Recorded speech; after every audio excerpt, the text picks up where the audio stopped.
This is the Vital Idol, and you're listening to Trash Talking Radio every Tuesday from 7 to 10 on TrashTalkingRadio.com. And remember this, the Vital Idol tells you it's got to be true. And when it's on the internet, it's got to be real. It's Trash Talking Radio every Tuesday from 7 to 10. I am the top of pop, the king of swing, the international rock star, way above par, the host with the most, Mr. Tuesday Night, the Vital Idol, Classy Mike Trash, and thank you very much.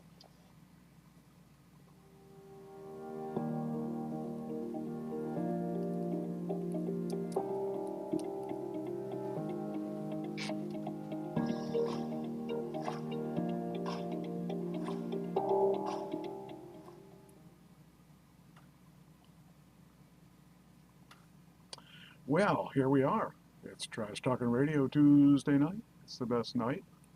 And Doug's here again. Yay! Yay! All right, we're going to get really crazy tonight. I don't know what we're going to do. Well, first thing we're going to do is I thought we'd talk about last week's 5 people that died. 5. That's probably the most I've done in one day. Not that I killed them or anything. They still died. And But we got no points, Mike. We got no points. No, wait a minute. Somebody got points this week though. I think. Oh yeah. I think, and it wasn't me. So that shows that I'm honest.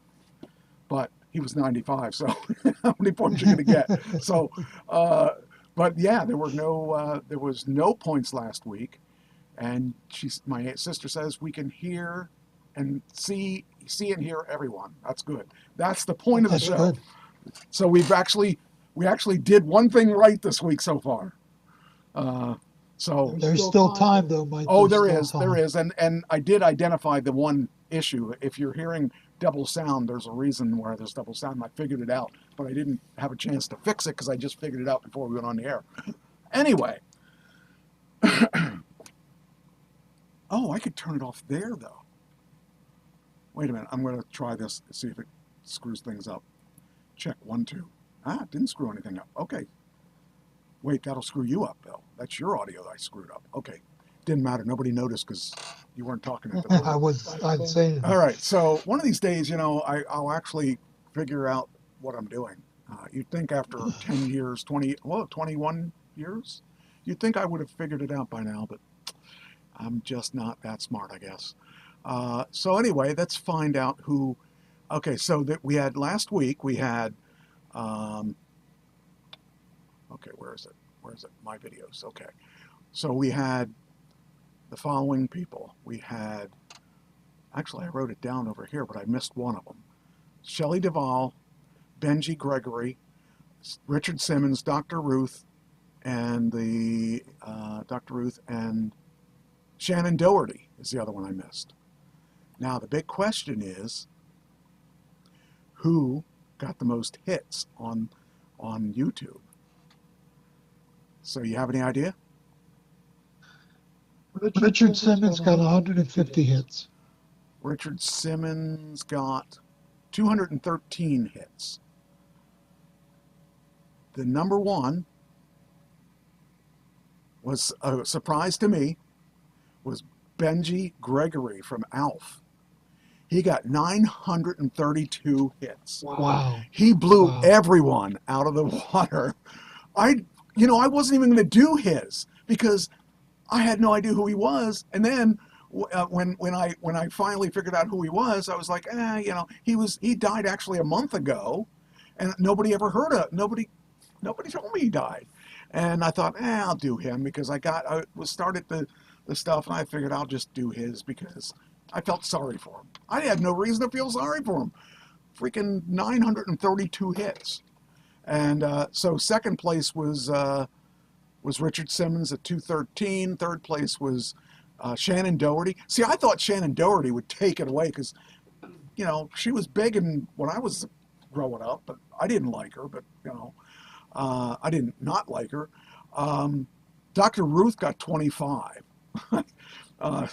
So I thought Dr. Ruth was the most interesting out of all of them. But your audience may not know who she is. Yeah, I knew who she was because I used to watch Letterman, and Letterman used to have her on all the time. All the time. So, and I put the one for today on the web either last night or today, and didn't tell anybody. There was no advertising, and I had 2 hits already. So that's not very many because you know, I think he'll get more because I think I just put it on there and it'll come up. He's not going to surpass that 932 though. I'm shocked by him winning the weekly death pool. So let's see if we had anybody win points. I think we did. Oh, by the way, this is my new banner that I'm going to put at the beginning of my videos. And actually, here's the animation. It goes like this. And I put your next leading man. I don't know what I'm leading them towards, but I'll be the next one. So, and actually I gotta edit that so it only does that one time because nobody cares to see something twice when you're doing an audition. They want it quick, get it done, and get it out of there. Actually, very few care about the first edition either. Yeah, that's true too.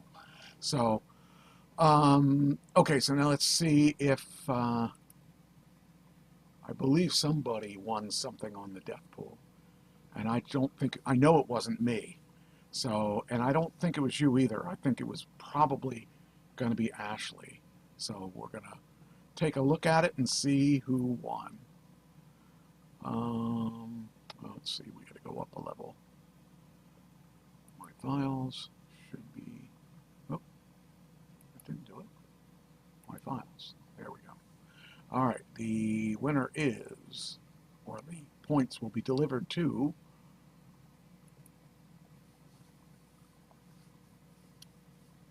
here we go, come on. And the answer is, all right, okay, definitely not me. Oh, he might not be with, he might not. No, nobody had him. Wow. I was sure he was on here. I was 100% sure he was on here. So that caught me off guard. Wow. Wonder if he was on there before. Let's see.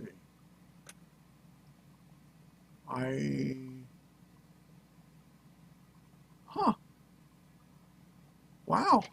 I guess nobody had him. I thought for sure he was on this list. But somebody almost got a point by proxy in that the person didn't die, but their wife died. Do you know who that is? Clint Eastwood is on the list. At least he was on the list. Let's see. Oh, Clint's wife died? Yeah, she was 61, and he's like 99. So, yeah, there are not a lot of points attached to him, but his wife... She's a rich 61. Yeah, she is. She would have been a rich 61. Yeah, he has been with her for 10 years. And so, yeah, that's crazy. But, yeah, that's... She died of cancer? Yes, I think that's why she died, yes. Doug has a double voice. Let me see if... tell me whether or not you hear him talk now. Check 1 2. Check 1 Wait, 2. Check 1 2. Check 1 2. What's it up there for? Hold on. Now try it. Check 1 2. Check 1 2. Can you hear him now? Hello? Oh yeah, 30 seconds. We gotta wait 30 seconds. But because you were coming up in 3 of the things, I don't know why you were coming up in 3 of them. I heard that 4 or 6 times. 4 or 6 times double voiced barely. I wonder if I could turn. I'll turn it. Wait a minute. Okay. Let's, oh, somebody's calling on my line. But I'm not. Okay, that'll let me. I'm going to turn my microphone so it's closer to you.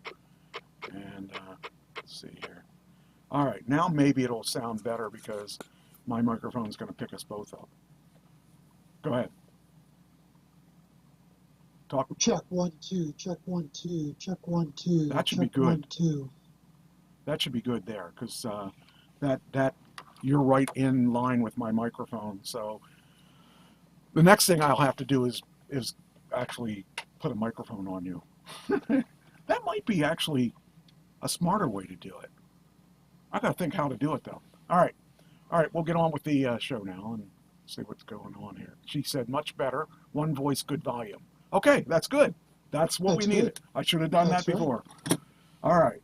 You know what I could have done was... Because I have so much wisdom, Michael, I need to be heard.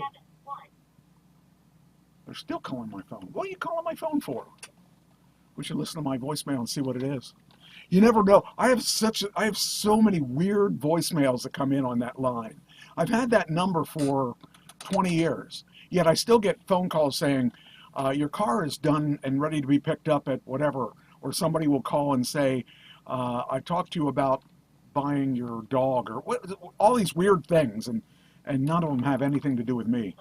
I've had some people that are upset with me that don't know me, but there we go. There, now it's pointing at me. Okay, all right. So we can rock and roll now. We can. Oh, I can turn your thing off though. Now I can turn your. Oh, that's why. Okay. Well, in any case, if they think you're sounding good now, I don't have to worry about the other asking about your car. Yeah. It's been weird. There's been people that have called and threatened me because I didn't give them good service. Of course not. I'm not a business or something. Anyway, all right. Where are we going to go from here? Well, let's do the one death that we have to do, and since it doesn't look like anybody got any points, I thought for sure he was on that list because I could have sworn. I mean, unless Trish had I considered him, but didn't put him on. Well, I never even considered him because I didn't really like his comedy that much. Oh, here's where Clint Eastwood is. Okay, so there, Clint Eastwood was on, but he's not. That guy's not part of the show anymore. And it doesn't appear. Yeah, it doesn't appear that he was ever on our list. That's really strange. That is really strange. Huh. All right. Well, so much for that. Okay, we can move on and move forward. We have one. I get text messages for a dead guy. Ooh. Well, he must really like you. He's texting you from the afterlife. That's one thing I always find funny is that, when, like, people that die that are in my phone, I don't really delete them because I don't think about it. Then they join, after they died, they join, what's the name of that? I forget the Telegram. Or was it Telegram? No, it's one of those that I joined for VIP. When I joined VIP, they had the group on there, so I joined that. So every time someone new out of my phone book gets on there, I get a listing that, hey, this person's here. And it's like, well, that person's dead. He's not really probably there. So his number's been recycled. So I've had a bunch of those happen. All right. Okay. So as it were, let me get back to here. And let's see here. What's the wrong one? This one. No, that's the wrong one too. Where's... Okay. My videos. Okay, let's watch the one dead person we've got now.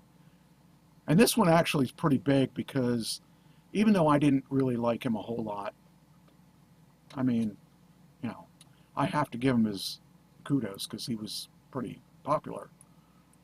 Okay, here we go. Now I got to put this over. Dang nabbit. Okay. Huh.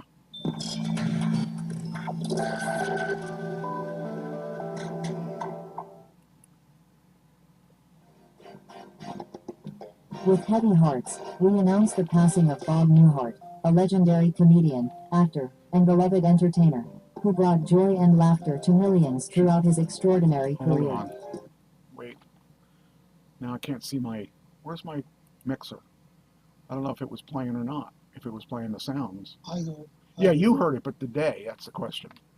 All right, I'm going to do it again just to make sure that it had sound. Bob passed away peacefully on July 18, 2024, at the age of 95, surrounded by family and friends. George Robert Newhart was born on September 5, 1929, in Oak Park, Illinois. He discovered his talent for comedy early in life, quickly making a name for himself with his unique deadpan style and impeccable timing. Bob's groundbreaking comedy album, The Button-Down Mind of Bob Newhart, released in 1960, became an instant classic, earning him a Grammy Award and launching him into the national spotlight. Bob's success on the comedy circuit led to a storied career in television. He starred in two beloved and iconic sitcoms, The Bob Newhart Show, 1972 to 1978, where he played the mild-mannered psychologist Dr. Robert Hartley, and Newhart, 1982 to 1990, where he portrayed the innkeeper Dick Loudon. Both shows showcased Bob's remarkable ability to blend wit with warmth, making him a household name and a beloved figure in American television. In addition to his television success, Bob's film career included memorable roles in movies such as Catch-22, Elf, and The Rescuers. His versatility as an actor allowed him to seamlessly transition between comedy and drama, endearing him to audiences across generations. Bob's contributions to the entertainment industry were recognized with numerous accolades, including a Primetime Emmy Award, a Golden Globe Award, and the prestigious Kennedy Center Honor.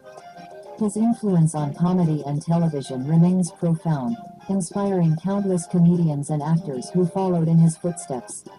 Beyond his professional achievements, Bob was known for his kindness, humility, and dedication to his family. He was a loving husband to his wife of over 60 years, Virginia, Ginny, Queen Newhart, a devoted father to their 4 children, and a cherished grandfather. Bob Newhart is survived by his wife Ginny, his children Robert, Timothy, Jennifer, and Courtney, and his grandchildren, who will forever carry his legacy of love, laughter, and generosity.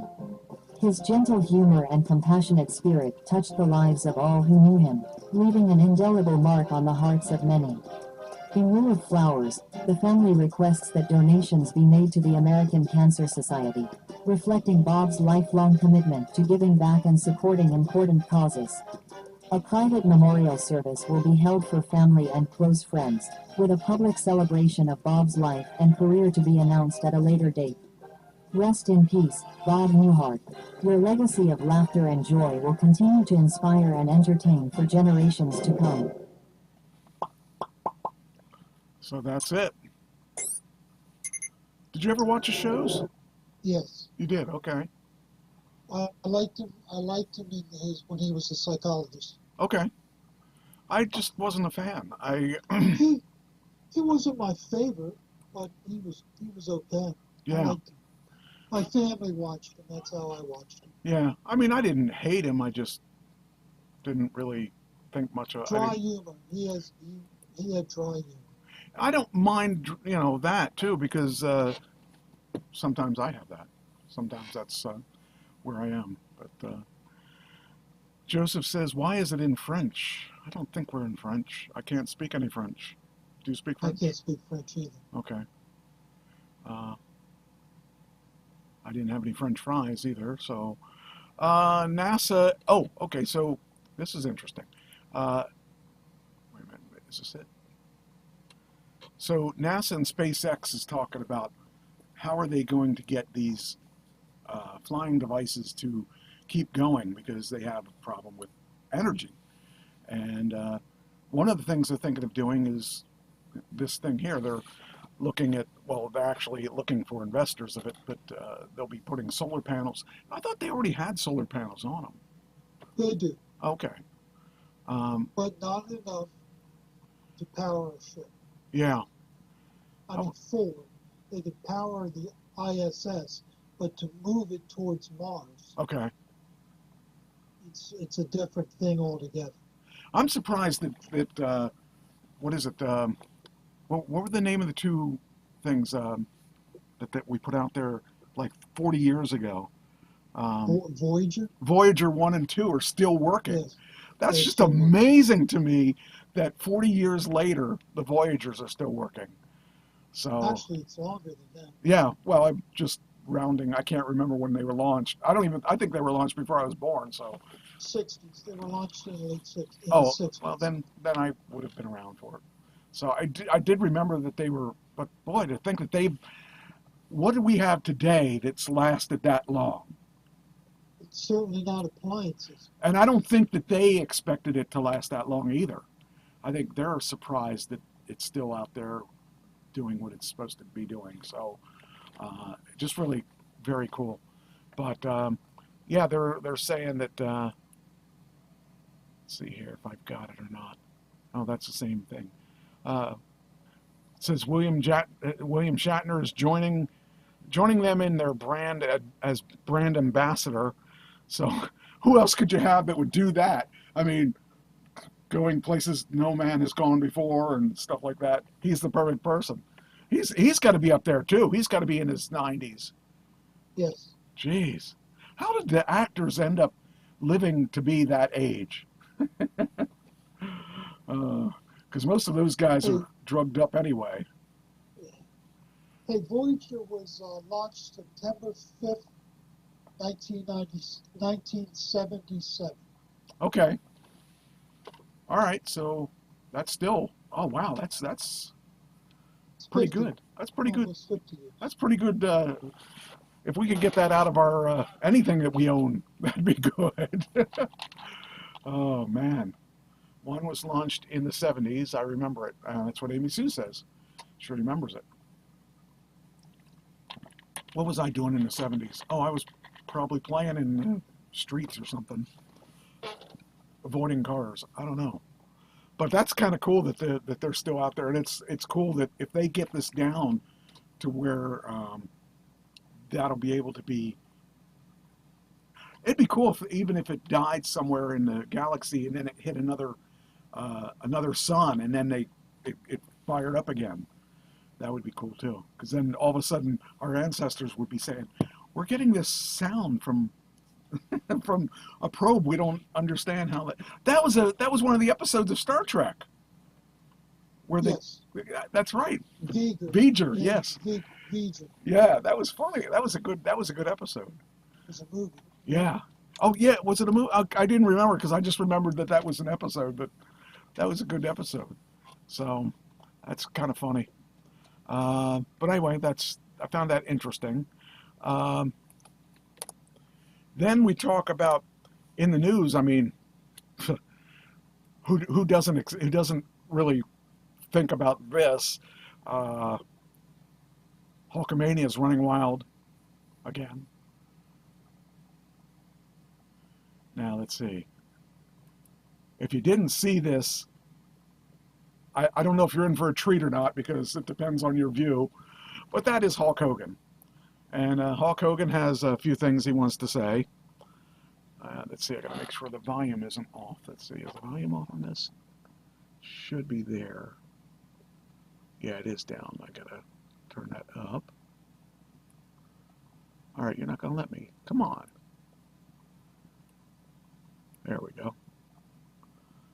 Should have volume. But what happened last week when they took a shot at my hero and they tried to kill the next president of the United States? Enough was enough. And I said, let Trumpomania run wild, brother. Let Trumpomania rule again. Let Trumpomania make America great again.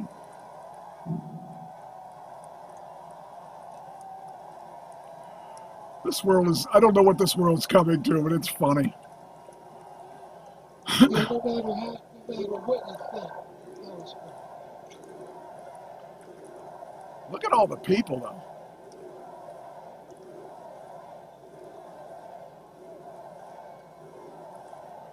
Wow, that's equal to But what happened? that's equal to a pay-per-view there. Jeez, that's crazy. You know, my band believes in Mara instead of MAGA. That's why. Make America rock again. Make America rock. And since we're the stone face, we're the right people to rock. So I think it's really funny though, because you know, Hogan of all people, he was teasing about becoming president at one point, and okay, that would be ridiculous to put him in as president or any office. I mean, when Jesse Ventura went for governor, he was at least smart about politics. He actually understood politics, and so he actually won and kept it for a while. And you know, I would vote for Jesse Ventura before any other wrestler to be in office, because he actually knows what's going on. He doesn't just want the office; he wants to make things better. But Hogan, he just wants to make his name better. And I'll tell you what, after watching the hearings on that lady that was in charge of the Secret Service, I wouldn't want a job if I didn't know what I was doing. Because, Oh my goodness. oh, they were railing her. Oh, man, I have never seen somebody get railed by everybody. It was, I would not have wanted to be, I would have quit too. I probably would have quit. I would have been in tears by the time it was through. You just don't understand. She kept her cool the whole time though.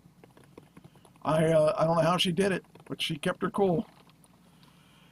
So that's that should have been Trump's running mate there. He would have been doing a good promo anyway. So what you going to do when Trumpomania runs wild on you? So of course the big news is that Biden dropped out, and he said he wasn't going to drop out, and then he decided, yeah, maybe it's time. But it was interesting because I don't know if it's public knowledge that he was when he dropped out, you know, he didn't want to do that for pride reasons, I think, but he knew it was the right thing. And power. Yeah, well, yeah, but I mean, The most powerful person in the world.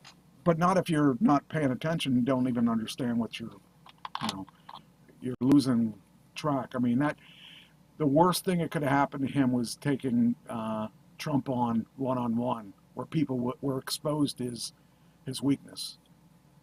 So it was going to come out sooner or later, but you know, that was really a He should have never debated. yeah. He should have never agreed to a debate. Yeah, but has that ever happened? Have they ever not had debates? No. That would have been a landmark thing there. There's a commission on debates, and it's usually 3 debates. And the commission picks, it's usually Fox, CNN, and ABC, NBC, or CBS. Okay. But Trump said, I'm not doing that this year. Well, And so Biden and Trump agreed to 2. yeah, and are we going to get the second one with somebody else or what? That's the question. They've already agreed. Oh, is she going to do it? She's going to debate Trump. Oof. September 27th. Wow. I would not have expected that. Okay, what's this? Oh, the one I got 3 calls in a row on my voicemail, and I never get voicemails. Well, I guess I didn't get voicemails then either. They hung up. They didn't want to talk to my machine. Jeez. Yeah, the one guy called me 1, 2, 3 times. The other person called me 1, 2, 3 times, and then there was a third person that called me once. Nobody ever calls me on my on my radio line that because no, it's advertised every week what the number is, but nobody ever calls it, which is okay. And yes, the answer is Christine. Yes, I did feed the dogs. So yeah. All right. It says here the 46th President of the United States has decided to halt his re-election campaign and amid growing concerns about mental health, mental fitness, and calls to step down. I didn't know if that was going to happen or not because he was adamant about not wanting to do it, but his whole party didn't want him to continue. And we were talking about last week how all the people, people that withdrawing funds, or not withdrawing funds, but refusing to fund Give that. anymore. Yeah. So I guess he really didn't have a whole lot of choice in this because he was going to go down one way or the other. And I feel sorry for him. I'm not a big fan of his or Trump's. I mean, I'm like in the middle, but I feel bad for him because I wouldn't want to have to back down too. You know, you want to go in for the fight, you want to go in for the long run, but it's just the way it is. It's, you know, there's nothing we can do about that. And when we start slowing down, I mean, he's got me by a couple of years, a bunch of years, and I feel myself slowing down, you know, mentally. And the one thing that's keeping me mentally better is having to learn all these lyrics, these new lyrics for these songs. But I can't imagine, like, I have a hard enough time remembering things as it is, but if I started slowing down, and I think we all slow down as we get older, but nobody wants to admit it, you know? So it's tough. It's tough to say I can't do it anymore, you know? And I feel bad for them, but that's the way it is. In a historic decision, okay, that's that story. Okay, but what was the other story I wanted? I want to see what I have here on Kamala. I did put something else in here about her. Oh, here it is. Oh, here's the other article I was talking about. After Biden drops out of the race, doctors reveal why the decision might be for his health, his best health. So, and it, you know, the thing is, That's a nice cover story. yeah. So it says here, after Joe Biden's announcement on Sunday that he is dropping out of the 2024 presidential race, two doctors shared thoughts with Fox Digital about what this means in terms of Biden's ongoing cognitive health. Looking back, some experts believe the path of Biden's dropout was widely described as a disastrous debate, which I think we would all agree, during which the president seemed to display an unclear train of thought and a lack of coherence. President Biden has shown signs of cognitive impairment for many years. Dr. Brett Osborne, a neurosurgeon who specializes in cognitive function, told Fox News. And it says it is medically probable that when he took office in 2020, he was afflicted by mild cognitive impairment, a gateway syndrome to Alzheimer's disease, and potentially Parkinson's, not necessarily Parkinson's itself. So, yeah, I don't know. It's a sad way to go out, but you know, I think it was his best position. For him, it was the best decision. Yeah. Yeah. I don't think that anybody can deny that was probably the right thing to do. So. And it took a long time for him to come to that. Yeah, I'm sure, because you got a certain amount of pride, too, that you're thinking, you know, I can do it. But, you know, it took him a while. He wants to give up that job. Once you get that job, you don't want to give it up. Right. Yeah, sure. And I feel bad for him. I feel that, but he served his country. He did what he thought was right, and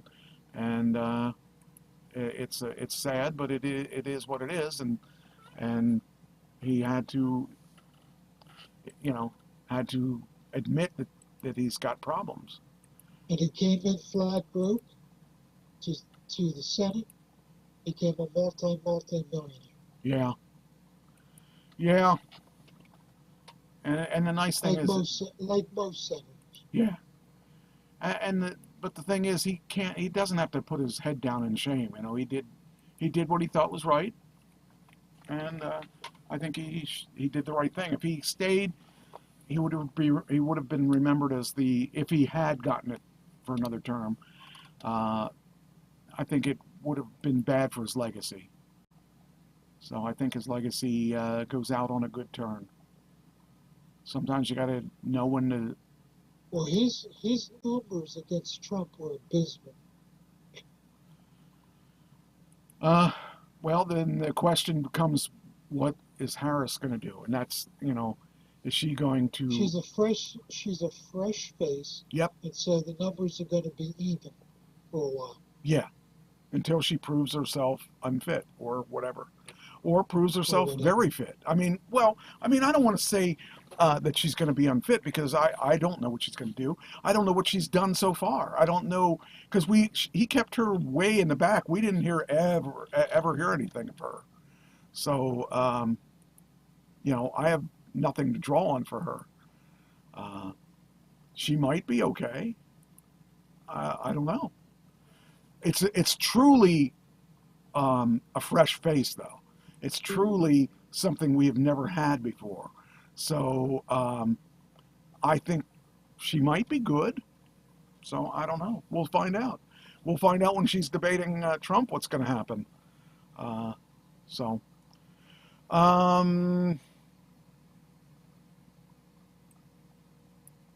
was this one? This one is Kamala Harris fires up Hollywood's power brokers. Literally overnight, big dollar donors who had been nervously sitting on their checkbooks since Joe Biden's debate have been lining up to shower millions on their candidate. So they believe she's going to do okay. I'm still. You realize she's more progressive, more socialist, more communist than Biden. She's more to the left than Biden. Okay. So once that comes out, that's going to put a lot of people off. Okay. Huh. Well, I guess we're going to find out soon enough, because that's going to come out in the debate, I think. She's got 4 months to describe herself to the American people. I don't know, Trump has 4 months to destroy it. And I don't know that. This isn't to sound racist, but is America ready for A, a woman, B, a black woman? I don't have a problem with that. I don't have a problem with that. But I don't know if I have a problem with her platform or not. If she's communist, I'm not going to be really that game for her, or leaning that way. Well, maybe communist is too extreme, but definitely socialist. She's very close to Bernie Sanders. Okay. Philosophy. So they want to give money away and Yes. And have people get free education and all that, because they don't feel that people want to actually work for their education. I mean, I came from nothing. They want to screw all of us that actually paid ours back. Yeah. See, that was one thing that I was so frustrated by, especially when during COVID. I mean, he was like, "Oh, we'll just forgive you guys for that." No. I paid mine back. I came from bad upbringing. I came up with and I paid every penny of mine. And we got enough problems with people that decide they don't want to pay it. We don't. That's just wrong to just say, "Oh, we'll forgive you for all that. That's okay. It's okay. It's all right." No, it's not. I defaulted on my loan, and I kept in contact with the bank, and I kept paying anyway. And once I got on my feet, I paid it all. That's what you should do. If you're going to be a responsible person, that's what you do. You don't deserve free education. So I don't know. I feel that that was wrong. That really irked me against him big time when he started talks of that. So I don't know. That's what you're going to get more of with Kamala. Yeah, see, I don't know. I just don't understand why they think that they should have it. Why, unless we're going to make a thing where we get free health care and free education and somebody's going to pay for it, who's going to pay for it? Somebody's got to pay You and for I it. are going to pay for it. Not me. I'm out of the game. I'm not working anymore. Well, kind of. So, I don't know. Do you want to talk about what the we started talking about it last week. What is Project 2025? Okay. For a number of cycles, president cycles, the Heritage Foundation, which is an extremely conservative think tank, puts out project number 2020, 2025, 2015. They keep putting out every 4 years. They put out this paper. It's over 900 pages long. It's all the conservative ideas that they've wanted to implement forever. It is a text on how to implement it. You know, how you start day one as a president and start to make these changes. Okay. It's done by over 140 authors, the best or the worst of the conservatives, depending on how you look at it. They have 5 pillars, but 2 of them have to do with hiring and training people for the administration. Okay. So they want to hire experts, conservative experts, but experts, Okay. and train them in the ways of Washington. Okay. So they hit the ground running. They have so many applications, they don't know what to do with them. Now, some of them are not fit, aren't experts in the field and aren't fit to serve. They get moved out right away. You have to be an expert in your field to get considered, but it's conservative. You have to be a conservative. They have. Which means, by the way, conservative means Republican. Right wing. Well, not every right. Every Republican's conservative, but not everyone is extremely conservative. Okay. Now this is the people. far. Right. Okay. Most of the people in the Heritage Foundation are extremely far right. Okay. Okay. And they speak for most Trump people. Okay. Okay. So Trump has he has his own agenda. Some of it overlaps with 2025, Okay. but not all of it. Some of 2025 is good. It makes sense. It's common sense. Some of it will never be implemented by any administration ever because it's just too crazy. Big surprise. Right? Big surprise there. It's too crazy. It'll go to court and no judge will allow it to happen. So Trump is distancing himself from 2025. Okay. He says he doesn't know who wrote it or know anything about it. Most of the people that wrote it worked in the Trump administration. So he knows who wrote it. Knows who wrote it. Trump's lying. He knows exactly What? who wrote it. You're saying he lies? Come on. Wait a minute, there's someone coming at your door now. Well, all politicians lie. It's just some lie more than others. I'm not casting aspersions on Trump, but he lied about this. He knows exactly who wrote it. The guy, the head of it, worked for Trump very closely. He knows him well. So he knows. He says he doesn't know anything about it. This thing comes out every presidential cycle. Okay. It comes out. Now, this one's more detailed and more crazy. It's got some crazy stuff in it. I was reading today some of the crazy stuff. They want to take away the protections that civil servants have from the government, just eliminating their jobs because they're not Republican or they're not Democrat. Just firing them because of their political views.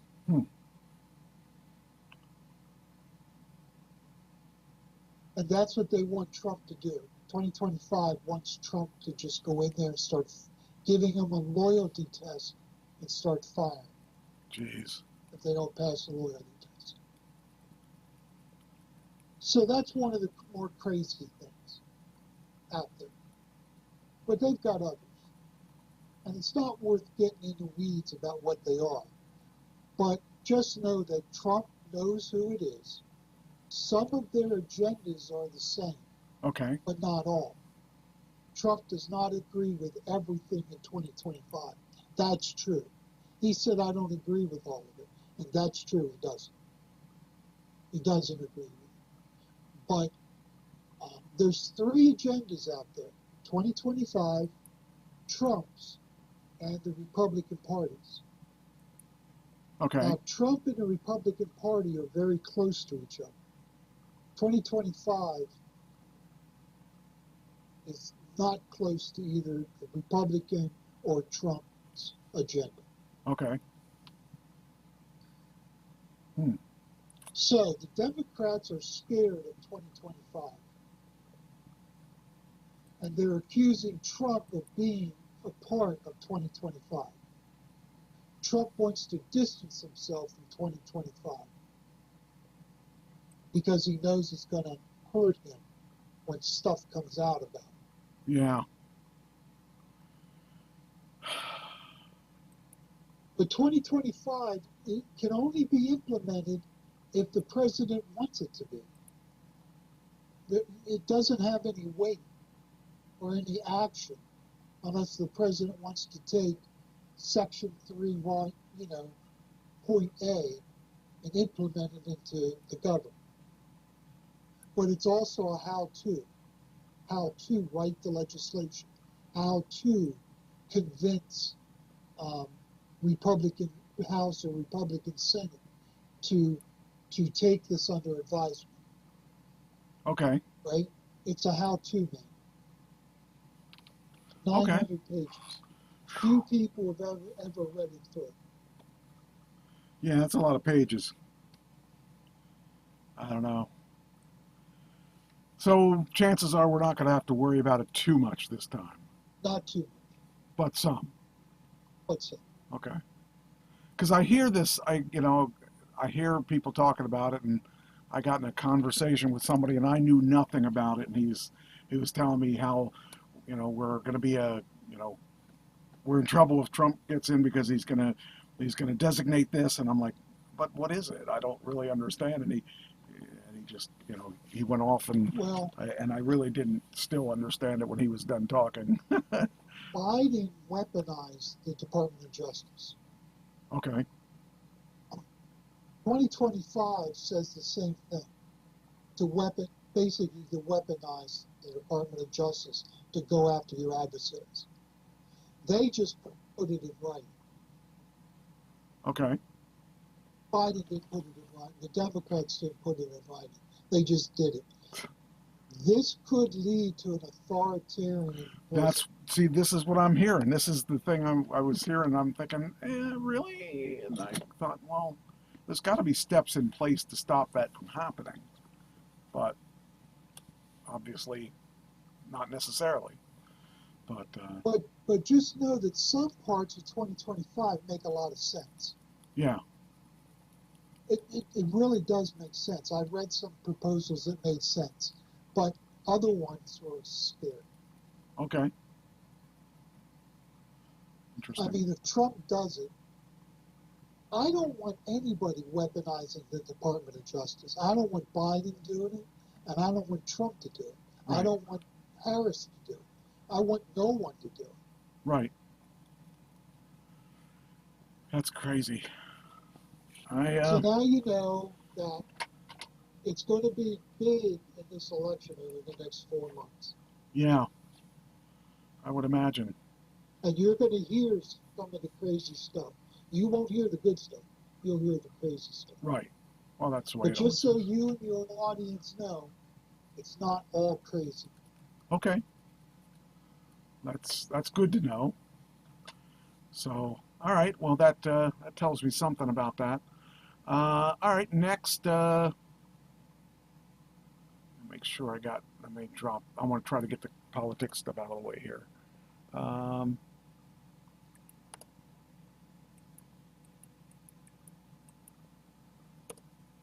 see if there's anything else I need.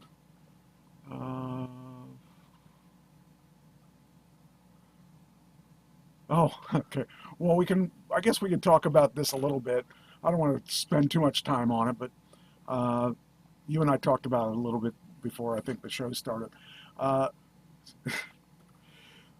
flipped through the channels. Well, actually, I spent a lot of time on YouTube, and I saw this live thing that said the Secret Service was being grilled, and it wasn't live. It was from a couple days ago, apparently.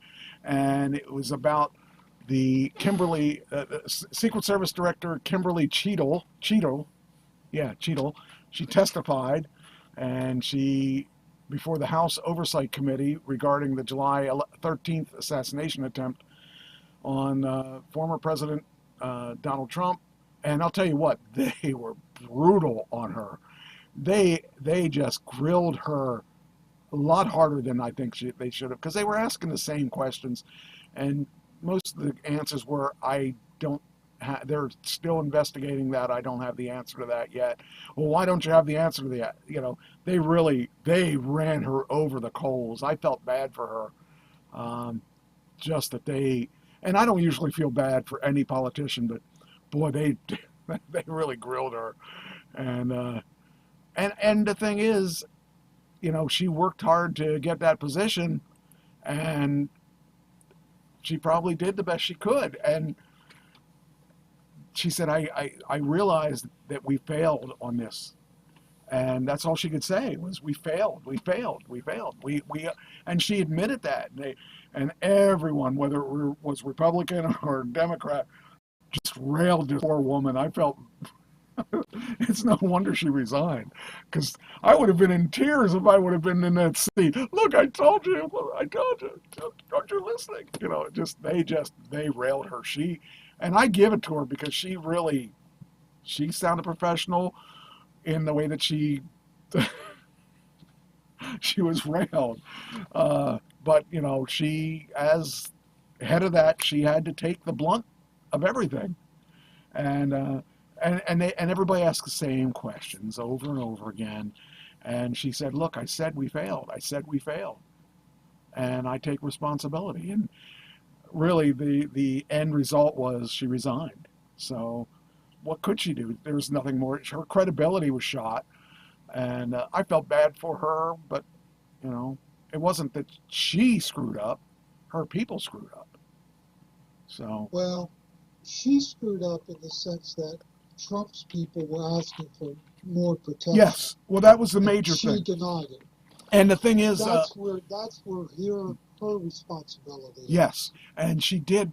She wouldn't accept that responsibility, which I thought was really odd, because that was obvious that they gave Jill 12 agents and gave him 4 or 3, right. 3 I think it was, and from her office, but he still had 12 people, and for and they had really good points. Jill Biden was inside a casino, which has really good security anyway. He was outside and didn't have very good security. I mean, and somebody even made a comment about the fact that the one person wasn't even tall enough to cover him. And so I think we talked about that. yes, we did. And it was like, I felt really somewhat, well, a little bit bad, but when you're in that position, you're fodder. You're basically, they're going to shoot at you, and they did. They really, but I felt it was ridiculous that all the representatives said the same thing. And at some point, okay, if you don't have a different argument, just move on. You don't have to all beat her up, because we already know that she failed. See, those are video clips that those senators, those representatives, use in their next campaign that they grilled. I didn't even think of that. That's why they repeat it over and over. I didn't even make that correlation, but that's exactly what they were doing. Yeah. Oh, I can see that now. Hi, Jen. How you doing? Good to see you. We got Jen and Tina and Amy Sue and Christine and Ann, and we got a bunch of people in there, so it's good to know. But yeah, it was just, I felt sorry for the poor lady, because she had to sit there and... Well, there's an old saying that the captain goes down with the ship. She definitely went. She went down all the way with her ship. Her ship was definitely had a big hole in the side, I couldn't... Do you know that they have been underfunded and undermanned for years, the Secret Service? And they're stretched more now than they've ever been. Yeah. Some of this is Congress's fault. Okay. Because they have voted not to fully fund and not to fully man or woman, personnel-wise. They are at fault because they haven't done it. Now, they won't accept responsibility. I guarantee you they won't. Something I found a little interesting was some people were saying that his ear was taped a lot more than it should have been, because he had not had that big of a... And did you watch it? Did you watch the thing? Yeah, they had that thing on there, and then other people were mimicking him, and they had a cover over their ear. Well, it was this one. Yeah, but yeah. They had a cover over there. No, it was this one. No, it was this one. It was this one. Yeah. The thing I found interesting was that if he did it like out of just trying to get sympathy, whatever, and because his ear was nicked, but it wasn't blown off or anything. And this was at least a week after, right? So it was kind of funny that, I thought it stuck out like a sore thumb, and he wanted that because he got what he wanted. He got the sympathy. But the worst part was when he walked over to the mannequin in the fire uniform and kissed the guy on the helmet. I did not like. I liked him walking over. Yes. But I didn't like the kiss. No, yes, I thought that was. I denied it. That was a bit over dramatic. I think if he pointed out that this guy died, that's fine. But I think he pushed the envelope with that whole thing. I think his speechwriter said, "Look, you got to go over and you got to kiss that dirty helmet." Why do I got to kiss a dirty helmet? I could just hear ears bleed. That cartilage is full of capillaries. Yeah, but that was a week. Was it about a week difference? Yeah. Yeah, I don't know. It was short of a week. It was Saturday to Thursday night. It was Thursday. Okay, yeah. For some reason, I was thinking it was Saturday to Saturday. But I don't know. Maybe it wasn't overdone. But I think it could have been a smaller Band-Aid. But I think he tried to make his point. I wonder how many stitches he got. Did you hear how many stitches it took? I'd never heard. I don't know. I just thought it was definitely standing out, and he got his point across, whatever it was. It was, I'm surprised he didn't. He had the Hogan rip the shirt off and stuff, so he had the Superman there. But I don't know. It was funny. It wasn't funny that. Okay, I'm not pro shooting a guy's ear off or trying to blow his head off, but some people said that they felt that that was a setup by Trump too. And I don't believe that, but Well, that's the crazy left wing. yeah, I've said this many times on this show. I don't like either extreme. yeah, I yeah. don't like the crazy right, and I don't like the crazy left. They glued it to prevent cauliflower ear. Uh, hey, maybe I don't know. I just I'm like I said, I thought it was a little dramatic, over dramatic, but I'm sure that his fans loved him, and I don't know. His people loved it. Oh, they loved that. I watched that They RNC. ate it I up. was like, wow, that was like over the top, but uh, I can tell you we're in for a next really wild ride for the next 4 years.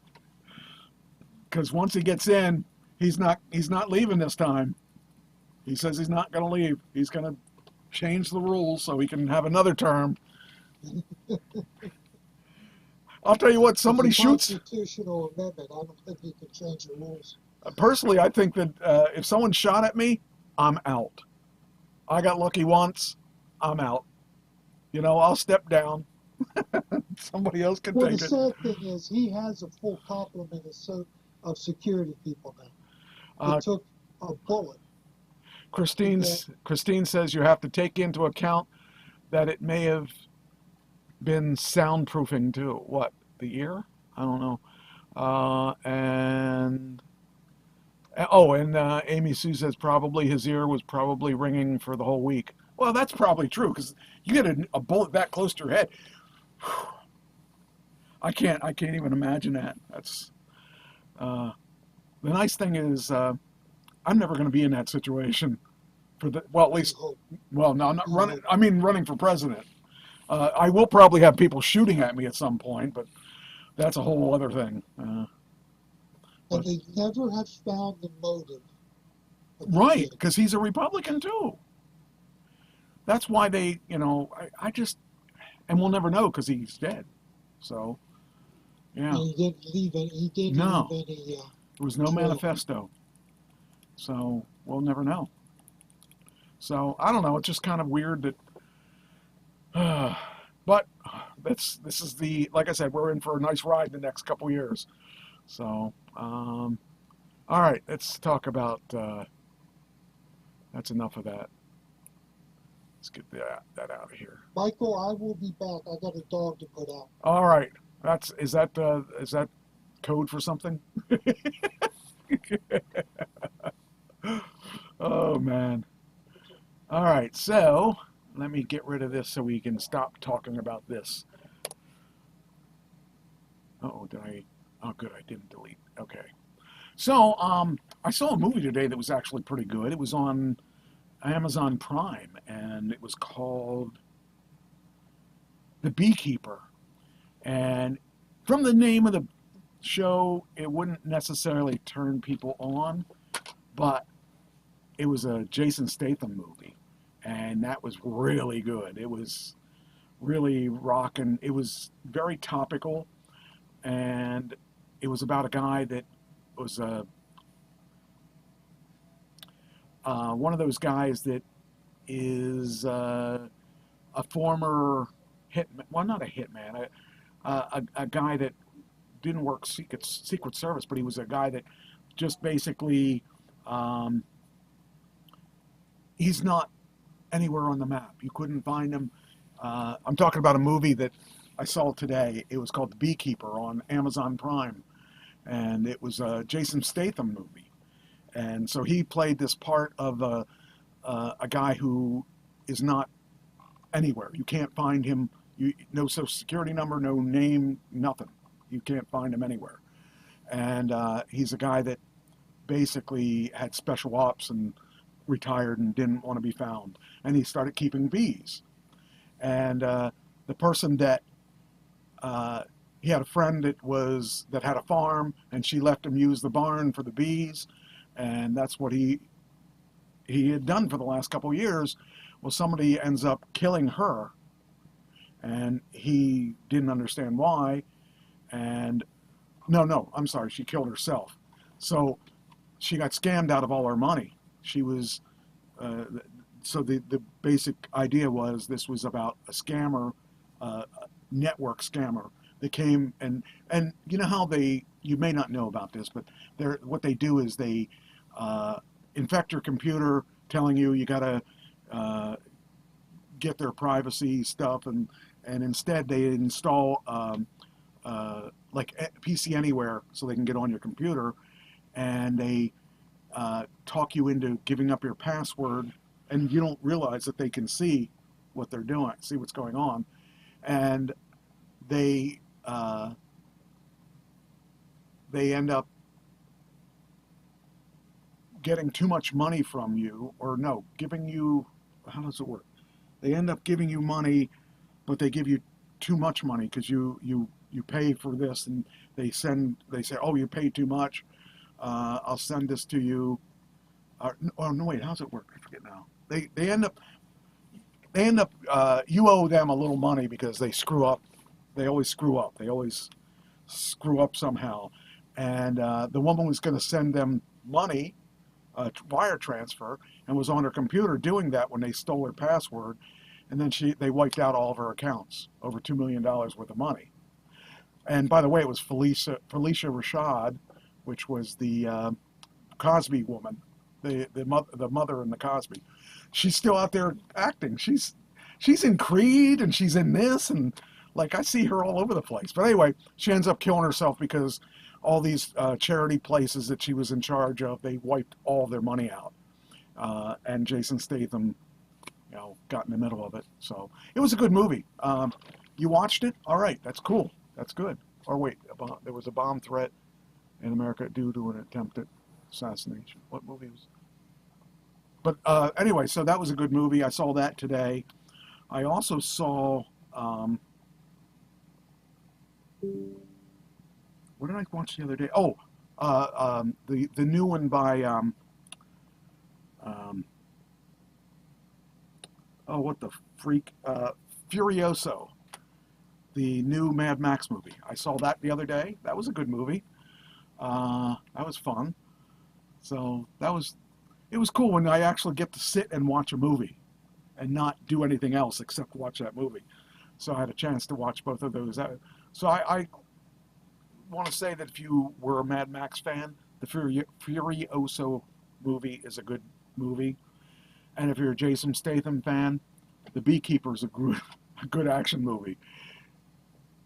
Because he gets, and the whole plot is he gets eaten. He takes down the syndicate, takes down the scammers, and it turns out to be the scammer, the head scammer, ends up being the son of the president, who happens to be a female, a white female, but happens to be a female. So that was kind of interesting to watch that, and it was a good movie to watch. My advisor in acting, she sent me a script she wants me to do a scene with for my reel. She wants me to do a scene. Do you ever watch, do you like Bob Odenkirk? No. You don't like him, or you don't know who he is? Don't know who he is. Okay. Did you ever watch Better Call Saul? No. Did you ever watch Breaking Bad? Oh, he's in Breaking Bad. Okay. He's the lawyer, the scumbag lawyer. Okay. The scumbag lawyer. Well, she Okay. sent me a script of Better Call Saul, which was the prequel to Breaking Bad. Right. Okay. Right. She sent me a script with him, and she wants me to do that scene. So I'm looking at doing that scene. But I also pulled up a couple scripts on Sopranos. Did you watch Sopranos? No. Okay. Well, Tony. I'm one of the few people in America that didn't watch this. Well, it was a good series, but a bit violent and a bit obnoxious. But the scenes I'm looking at doing, he's going to see a psychiatrist to understand his issues that he's having, and two of the scenes were with the psychiatrist, and a third scene is with his mother. So I sent those to her and asked her to look at those, and maybe I'll do one from him too, and decide which one I'm going to do, because I gotta do a really good leading man thing, like the leading man I was talking about on there, because I'm trying to show these people that I'm not just a background worker. I'm not just a basic guy that's out there. I don't like background work. Background work sucks. You spend a lot of time in the background, and you sit there, and a lot of time you sit, and then they put you on these things, and you got to do these background things, and I don't find them fun. Some people like it. You can do, if you live in New York or LA or something like that, you can actually do background work just about every day, and you can make a decent living doing background work. But nobody's ever going to know who you are. And if you're okay with that, that's fine. My job, I had a job already. I don't want to do a job just to do a job. I want to do a job just to promote my other stuff. So I think it's good to do background work, but I don't really want to do background work. But you got to do background work to get your SAG card. Unless you have other ways to do it, which I do. So, have you ever known me to take the most direct route to do anything? You've known me for a long time. I never do things the way that everybody else do them. So, it's really fun though.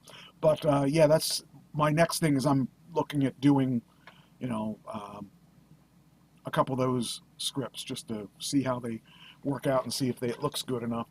And then I did 8 auditions this weekend. That was crazy. We sat down, and Christine, I feel bad for her because she has to put up with me, and she's my reader. So when I'm doing these things, like I gave her all these scripts, and she's like, "What are you trying to do?" She came back with all these pieces of paper that she printed out, and I said, "Well, we only needed some of these, but it just was fun. We ended up doing those, putting them, banging them out one after another, and we practiced them a couple times, then just did it." So, Doc liked The Sopranos. Yeah, Sopranos were really interesting. I watched them because of a girl I was going out with at the time, and I thought it was okay. I liked it. I kind of got into it after a while. It took me a while to get used to what was going on because you're looking at it from the gangster's point of view. And usually we like the good guys, not the bad guys. So that was hard for me to accept because even though being in wrestling, I am the bad guy most of the time. It's just nice to see that side, I guess, when you sit down and think about it. So. Hey, just to let you know, my grandson thinks it's cool that I know a wrestler. Oh, well, Personally.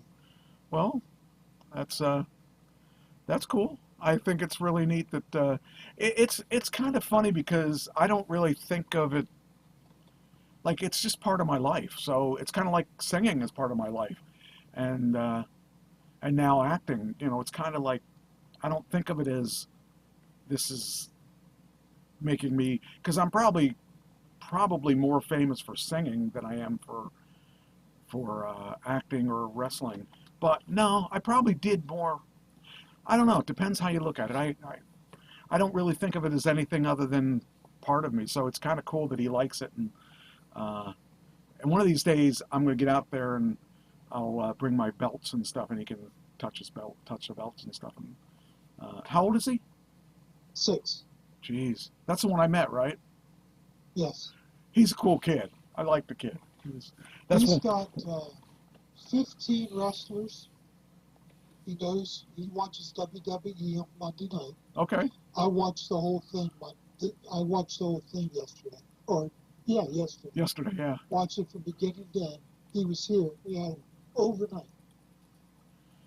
There's going to be an interesting. They're going to bring back Roman Reigns, and we're going to see a big feud with Roman Reigns and the new family. And it's not going to be nice. It's going to be. We're going to see who the real person is in charge. So I'm looking forward to that. That's an angle that I'm looking forward to. And I do know some of those people personally. I know Luke Gallows. I worked with him before he hit the big time, and I know who do I know in the WWE? Well, I interviewed Seth Rollins, I think, back a long time ago. Most of the people I know are not in the WWE; they're in the AEW at this point. But I used to know they used to be in there, and so now they're in another organization. But it's funny because our own promotion is starting to get some traction now, so we'll see what happens. I'm working on I some stuff. especially like the love triangle with Liv and Oh yeah, Dominic the and other two. Dominic and Rhea. Rhea is actually when she wants to, when she gets dialed up, she looks pretty hot. She when she doesn't have all that Rhea, Black makeup. yeah, she actually looks pretty good. She actually looks a lot like Charlotte Flair when she doesn't dye her hair. She had to dye her hair because they looked so much alike, and so she had to distinguish herself from her. But they have some good talent. Liv is from New Jersey, so I found that interesting too because I had never ran into her. Well, she got into the business after I got out of the business, so that's probably why I never ran into her.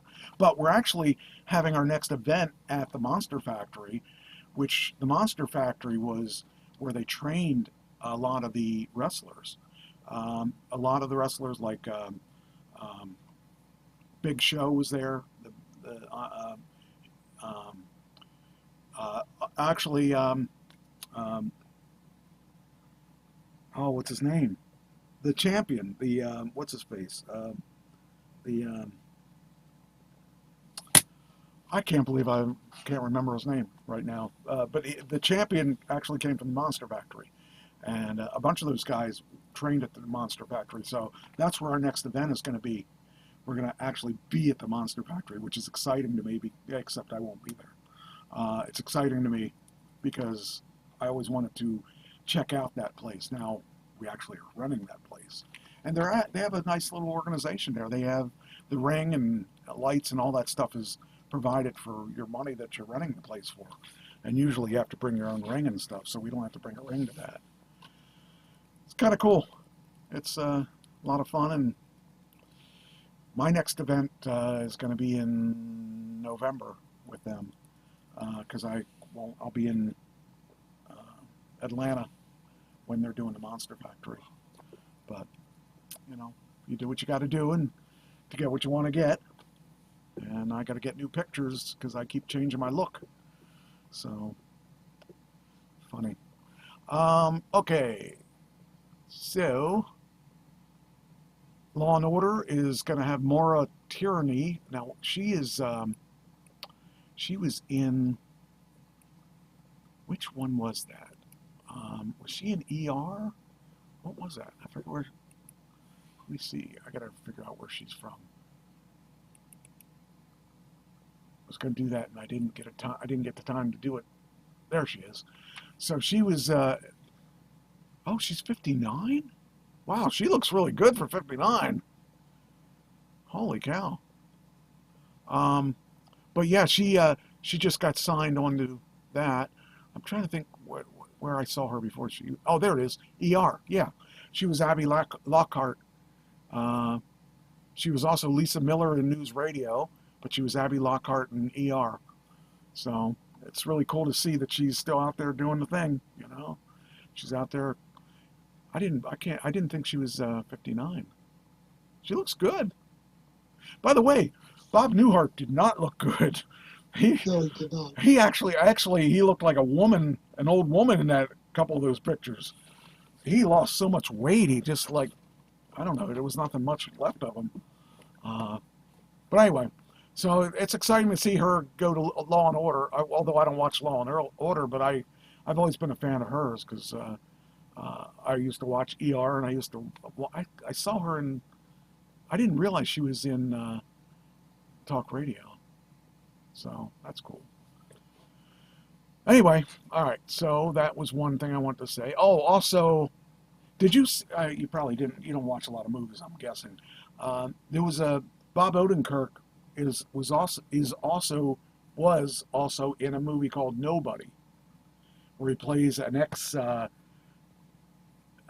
CIA guy, and nobody knows he was in the special forces and all that. And he looks like a guy you would beat up, but he has all this special training and stuff. And in around his family is always like mellow and like he's always been pushed around and everything. But in the movie Nobody, he some guys try to take advantage of him and he beats the living daylights out of him, and you wouldn't expect it from him.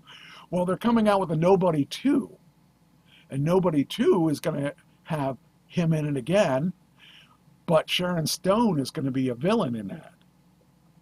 Oh, okay. So that'll be interesting to see that movie, because I loved Nobody.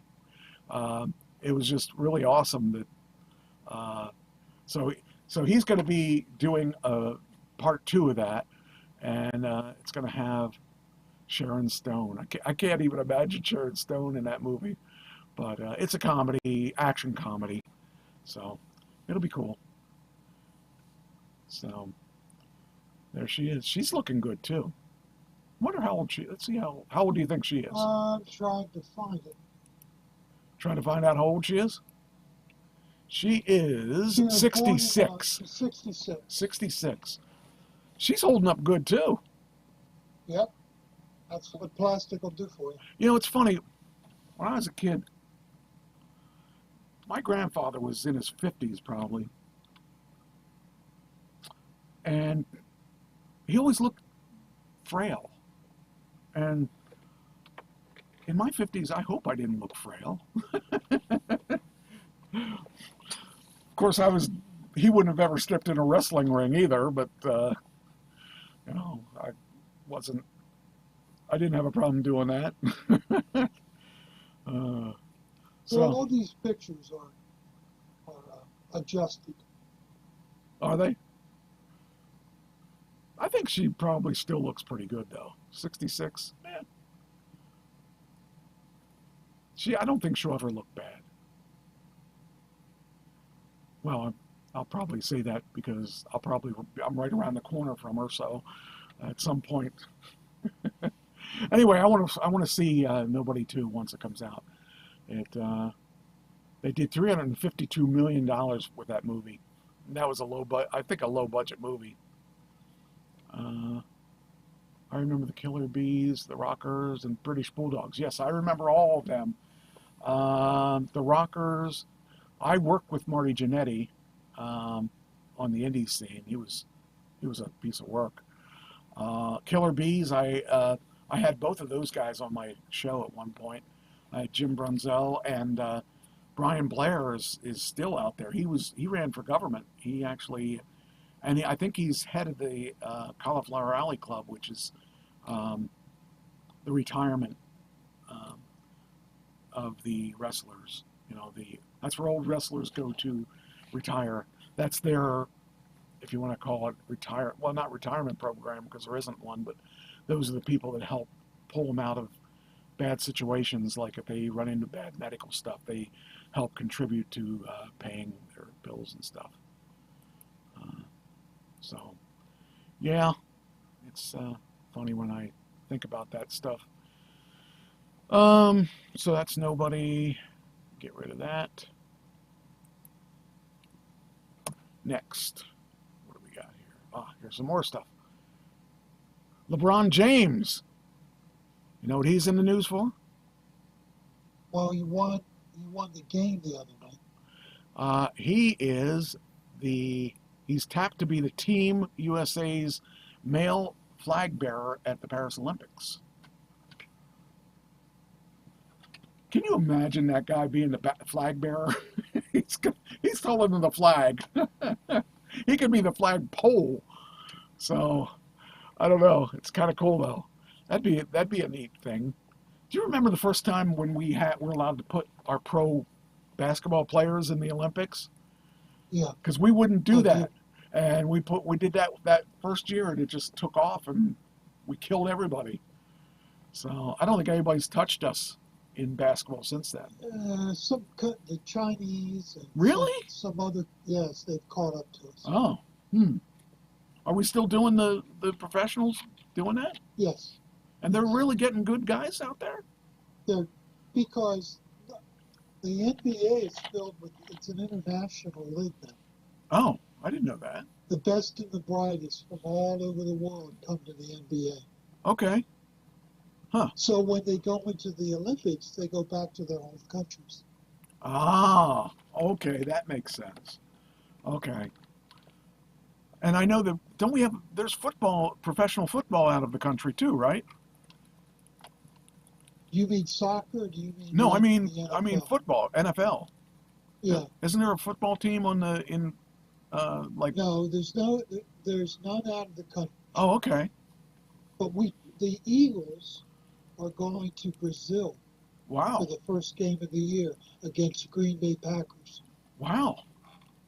So they're- they've been playing in London. They want to play in Germany, and they're playing in South America. Wow, that's going to be interesting. I didn't realize. They're and- trying to win They're trying to win an international audience. Yeah, well, I mean, they're doing what WWE does. WWE started by, they have a contract, I think it's a $20 million contract with Saudi Arabia. So they go over there and they perform for Saudi Arabia, and they're guaranteed that money. And then they just did it to France. They did it England. They also did it in Scotland. All these, they're doing like a world tour because it's hot. It's hot to take American sports overseas, and they're like making all kinds of moves like that. And that's one thing. If they can, well, the thing about professional wrestling is when they went to Ireland, it was Ireland. Sheamus? Yeah, Sheamus is like, he was a big star there, and so was McIntyre. So it's interesting because they can capitalize on that, and it's funny to see when those two went against each other, they didn't know who to cheer for because they wanted to cheer for them both, and that was a good match too. And so when they went to England, they showcased the English people, and they actually brought people, like when they do Saudi Arabia, they had a Saudi Arabia Saudi wrestler too, and put him over, and so they're real smart about how they're doing that. I want to see them go to Japan, but they probably won't go over to Japan because there's such a big wrestling audience over there already, and there's promotions that are, wrestling in Japan is like their national sport, and they treat the wrestlers totally different than we do here. Like when you watch a wrestling match, it's so funny because you would go out to, like here, everyone's yelling and screaming. In Japan, everyone's quiet when the match goes on, and they clap, and they're really, it's a different audience and everything. They just don't react like we're used to seeing audiences react. So it's an interesting cultural thing. So, but there are wrestlers literally from every country, and they could make that. They're kind of doing that now. That's why WWE originally started NXT in England, and then NXT in America, and then they were trying to bring in wrestlers from each of the areas, and it's interesting marketing. So anyway, so LeBron is the U.S. male flag bearer at the Paris opening ceremony. The opening ceremony is over, right? Oh, I think it's this week. Or is it? Oh, yeah, I think you're right, actually. It says, wow, Is it Friday? he's only 39. Jeez.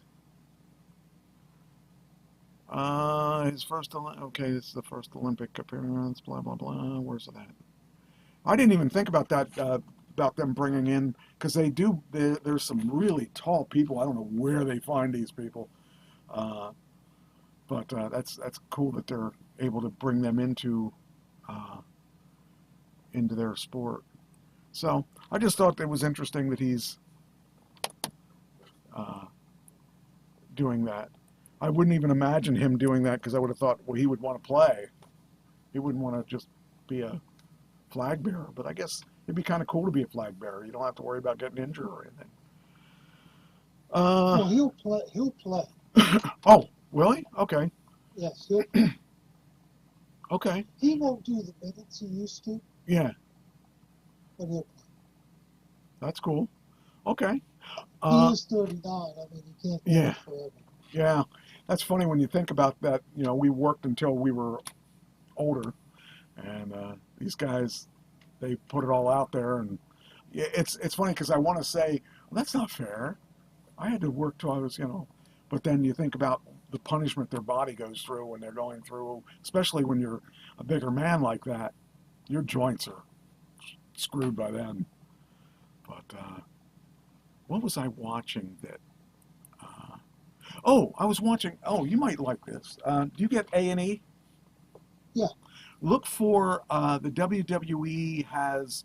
They're The making. documentary. Yes, the one on. I saw it advertised last night. Yeah, you want to see the one on Mark Henry.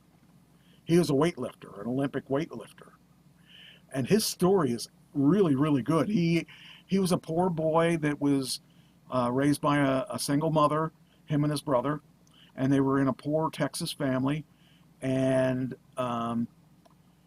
he was starting to get in trouble, but he ended up, doing weightlifting, and he got to be really good at it. He was picked on for being bigger. I can relate to that, and he got into weightlifting, and they wanted to send him to the Olympics, and he was like, well, I can't really afford to do that.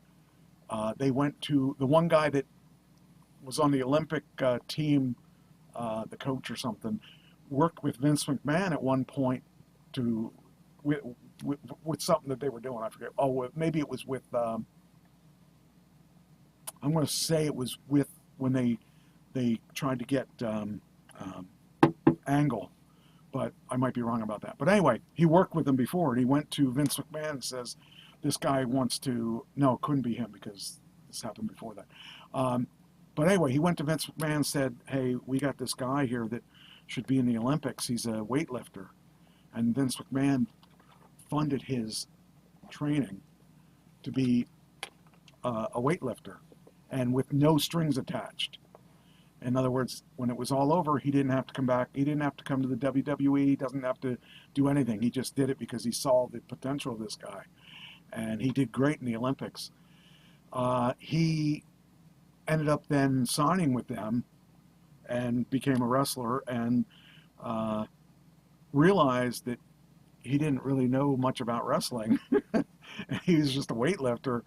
And after a little while in the business, he went up to Canada and trained with Bret Hart on how to be a wrestler, how to do the things that you are missing, and became actually a good wrestler. And he had like a $10 million contract with Vince. And he had never wrestled. So, but it was a good story, and it's really, if you can get to see that, it's worth watching. It's very inspirational because the guy was just a kid, a kid of the streets, and he bought his mom's house. His mom passed away.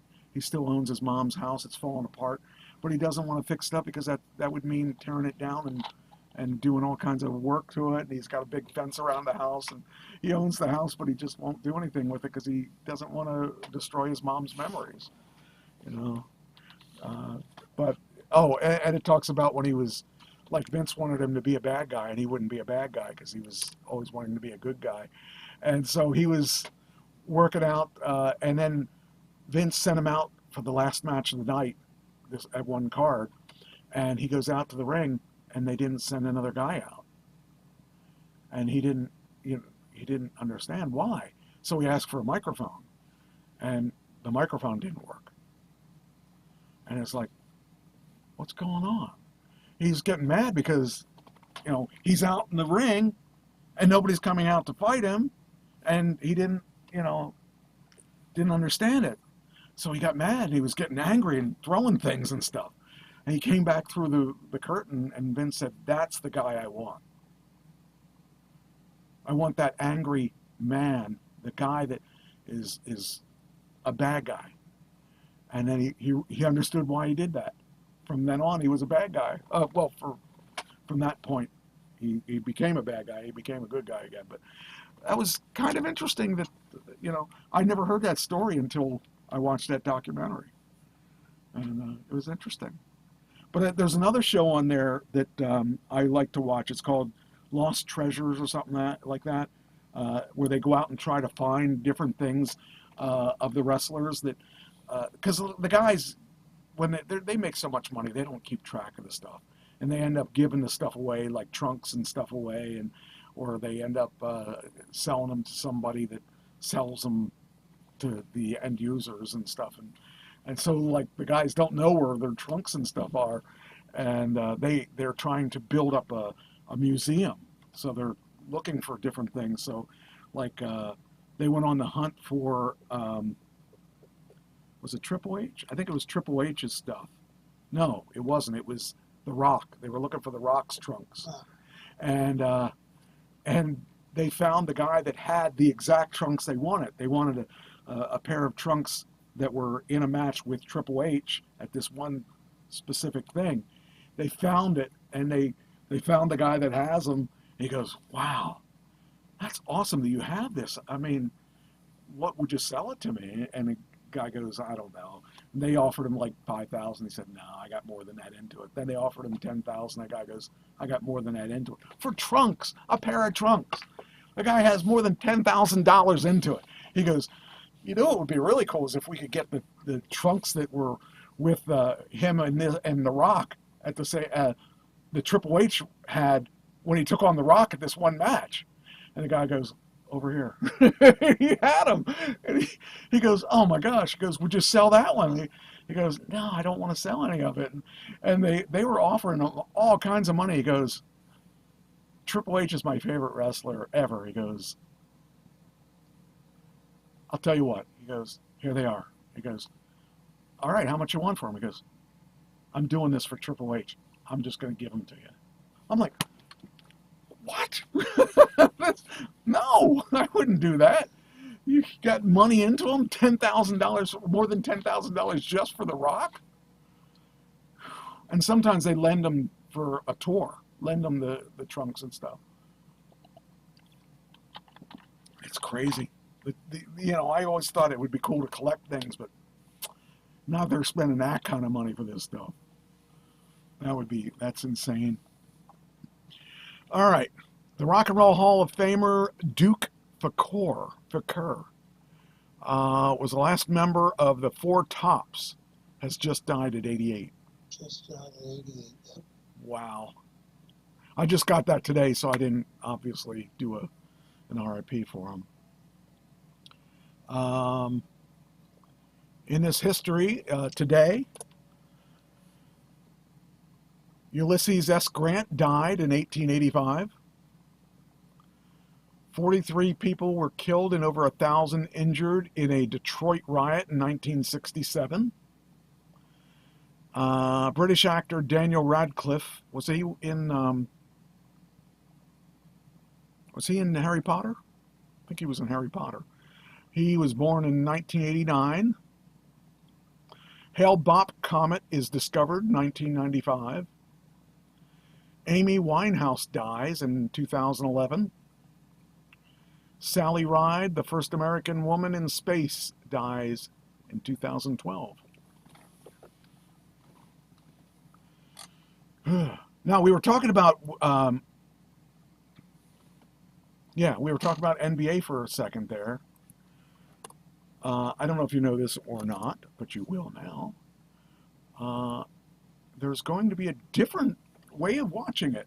Warner Brothers Discovery says it will match Amazon's NBA bid and setting up for a showdown over the rights we might actually see the NBA on, of all places, Amazon, or Warner Brothers is now saying it'll match the price. TNT's held NBA rights for 35 years. What will happen next will determine if the network keeps them. So that's interesting. See, the interesting thing is now streaming is becoming more popular than networks. I'm finding that really interesting. So Amazon, who rules the world, wants more. They already have some Thursday night NFL.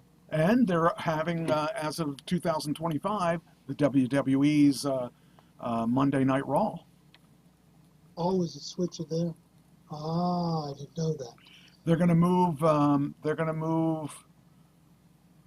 move Friday Night SmackDown to USA, and they're going to take Monday Night Raw and put it on Netflix. Netflix or Amazon? Netflix. Amazon's this. This is Amazon. This basketball thing. So that's really interesting to see that Netflix and Amazon and those guys, they're buying up the rights for this stuff so that they're now going to have people, because a lot of people were into streaming anyway. Most people want to watch it when they want to watch it. They don't want to watch it on a time schedule. But NBA fans who don't stream Yeah. are going to have to stream. No, well, they're going to have to stream, but they're going to see it live because they're going to have live programs on Amazon and live programs on Netflix. So the whole industry is changing the way that they do business now. So, yeah, I'm really interested to see where this all goes because Netflix at one point had almost gone out of business because when Disney took all the Star Wars stuff away, that was the core. This is back in the early Netflix, but that was what the core of Netflix was all superhero movies. And when Disney decided they were going to have a streaming platform, Disney Plus, they had given Netflix, I think, a year to they weren't going to renew their contract. Basically, they had a year to decide what they were going to do. And they went from millions and millions of customers to just millions of customers. And they were close to bankruptcy. But they were smart enough to take that time when they lost a lot of those customers to invest in things like their own movies and their own series and stuff you had to go to them to see. So they were up here, but they sunk down to here when Disney took that programming away. But now they're back up, and Disney is not making money on their streaming services, even though they have all the Star Wars and all that stuff. They're just not making money on their streaming services. They're losing money on Disney Plus. So Netflix seemed to have figured it out. They're gonna, and little by little, they're moving into another territory like this NB. Well, I guess that, which one was it? And Amazon's moving into that, but little by little, they're all finding a way to figure out how they're going to make money. Because if they're, like I said, if Disney can't make money, they're doing something wrong, and they are doing something wrong. If it weren't for the other parts of Disney, they'd be hurting. But Well, Disney made a calculated error with their some of the they got greedy. practices. And they got greedy. If they hadn't taken that away, they'd be making a guaranteed income off of Netflix instead of, a streaming income off of their themselves. And people don't want to pay for Disney Plus unless you have kids or whatever. But I really think that it's interesting to see how that turned into a moneymaker for Netflix in the long run, because they were forced to step outside their comfort zone and make their own programming. So now you have a reason to have Netflix. You have a reason to have Amazon. The Boys is a great. I like to watch that show, but I can't see that anywhere else. I've got to watch it on Amazon. Well, I'm into sci-fi, and I have to have a couple streaming services to watch all the sci-fi. Right. Because very little sci-fi channel does very little original programming Right. anymore. Right. Yeah, and actually, Fallout I think was on Amazon. They created off of a video game, off of they took that video game Fallout and they made it into a TV show, and that was pretty good. It wasn't great. It was pretty good though. That maybe end up where I get to sell my stuff too, because they're more open to that programming than, you know, you don't have to be union too, to get your stuff on there. So it's interesting how that works, and I might end up not going to a network or a place like that, and if I'm going to make it on my own, put it on a streaming service instead. So, you know, that's something to see that it's funny because remember back in our day when we were kids, there were only like 3 channels or 4 channels. That was it. And occasionally we would get channels out of, you know, if I held the antenna right, I'd get to watch wrestling out of Texas a couple times, so, or Florida and stuff. So it's funny how that all is now. You can get everything at your fingertips, and You just have to pay for it. yeah. And the quality again is better on the internet than it is on our, you know, cable company. Our cable company is offering us for about $30 or $40 a month. I think it was $30 a month. I get Netflix, I get Apple TV, I get like probably 20 channels, and all that stuff that I can, you know, I can get rid of my big cable. Except I can't get rid of my big cable stuff because they don't include like Max and stuff. And I like a lot of stuff on Max. So, but something to think about for me to get rid of that. That'll save me a lot of money. For sci-fi, I have to have Apple TV because they run about 6 or 7 shows that I watch. Oh, by the way, if you watch Pluto or one of those, it's either Pluto or it's one of the other free TV things. I found an Alien TV show that's on there, and it's British, and they show you clips and stuff from other countries and stuff of saucers that are flying around and stuff like that. Really, really good stuff. But if you have Pluto TV, or I forget if it's Pluto or one of those free streaming services, I found that there's a lot of content on there that is not your normal content. There's some old wrestling on there too. From when I was a kid, there's wrestling on there. They also have new stuff that's on there too that's really cool to watch. So you can get a lot of free stuff that is out there, and you don't even need cable anymore. A lot of people are cutting the cord, and anything that you need you can get, you know, between YouTube TV and all the different services out there, you can get. And cable isn't reliable to me. I've had, like, I pay for all this stuff, and like USA doesn't come in half the time, so I watch it on my computer. But you know, I just think I'll probably end up getting rid of that eventually, because eventually I'll find a better way to do it. So. Well, I cut the cord a couple of years ago, and I bought YouTube TV. Okay, so you're already on that. So I'll have to give you. So you have what kind of TV? Do you have a TV that's set up for that, or? Yeah, I have a smart TV. Okay. Well, I'll, you know, if you get Pluto, and then there's another one out there, Xumo is another free TV channels, and there's another one out there. I forget. There's a bunch of them out there, but the 3 that I use are really good, and I see all kinds of. I mean, anything you want to watch, any kind of material you want to watch, there's a channel for it. It's not your standard channels, but it's really actually pretty good, and it's getting better with the way that the industry's going. So that's good to know that there's alternatives. All right, who else? Oh, Woody Harrelson is 63. Marlon Wayans is 52. Eric LaSalle, which was on ER, he is 62. I thought he would be older than that. I was thinking he was older than me.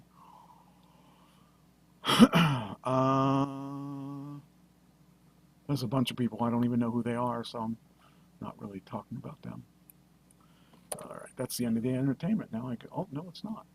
Oh, so Chrisley Knows Best. Do you know the Chrisley story? Who? Chrisley's. I know a little bit about it. You know, the father was a real estate agent, and the father and the mother went to jail because Right, they're sitting in jail. she is getting released. They decided that it was overturned because she was now proven that she had nothing to do with the things, and so she's going to be getting out of jail. Anyway, so the first article is about her fraud conviction being overturned, which is good. Says after 2 years of being found guilty of bank fraud and other offenses alongside her husband, Julie Christie saw a major development amid her efforts to appeal the case. The former Chrisley Knows Best star conviction was ultimately overturned, leading to a brief response from her daughter. There are a few variables in play when it comes to Julie's situation, but it still marks a win for her and her legal team. In the aftermath of the court's decision, the family's lawyer has not weighed in on when he expects the matriarch to be home. So she's going to be released. He's still in jail, but according to this article, the daughter is going to be there when the mother comes home and help her readjust to being home. So they're all going to live together. But the daughter's been an advocate for getting her released for a long time, and fortunately, she was successful in that one.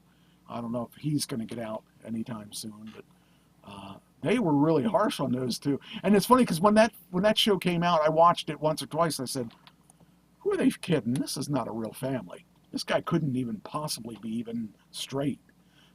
He sounded. I mean, he was like limp wristing. Serious. Oh, yes. I mean, there was no way. I thought he was. Yeah. I thought he was a closet. And I thought it wasn't a real show. I thought it was a spoof on reality shows. And here it was a real show. And I'm like, really? They're really. But anyway, that was not their best decision in the long run because they, went to jail. That's not good for the family. Can't keep your family together unless we're all going to jail. So, they slipped into, I think the show might still be on the air, actually, because they were living with the grandmother or something like that. I don't know. I haven't really watched it for a couple years, but it's just really weird. But looks like she's getting out. So I feel good for her. It's good for her. Also, Twisters opened this weekend to a record $80 million box office. I don't think they expected that. So it says Twisters whips up huge storm with a record 80 million domestic opening. So I don't know. I like Twister. My ex, Pam used to watch it over and over and over again, especially after she got sick. And I kind of liked it, but I didn't like it over and over and over again. But I'd probably go see this. It says here that 80 million in North America, plus there was, no, it doesn't say. It doesn't say how much out of the country. I don't know what it was, but I thought Twister was a good movie. And actually, Philip Seymour Hoffman was in that movie, and he was one of the people I was compared to in my acting. So, kind of like that. But anyway, that did really well, and that's the end of the entertainment stuff. So now we'll go to the other stuff. We're doing good on time. We still have people in the chat room. That's good. Here's one that's really strange. Self-professed wolf of Airbnb sentenced to 4 years in prison for defrauding landlords. That doesn't sound like a good thing. Yeah, I guess. So I didn't hear anything about this until today. I'm sure this has been going on for a while, though. But what he did was a Florida man who boasted that he was the wolf of Airbnb was sentenced Monday to over 4 years in prison for defrauding New York City landlords and federal pandemic relief government program. Conrad Bitcher of Hialeah, Florida, was sentenced in a Manhattan federal court. The prison term was 4 years and 3 months. Came after he pleaded guilty a year ago to wire fraud charge. He was ordered to forfeit $1.7 million and pay $2.2 million in restitution. He declined to speak at the sentencing, but the basic thing was he used.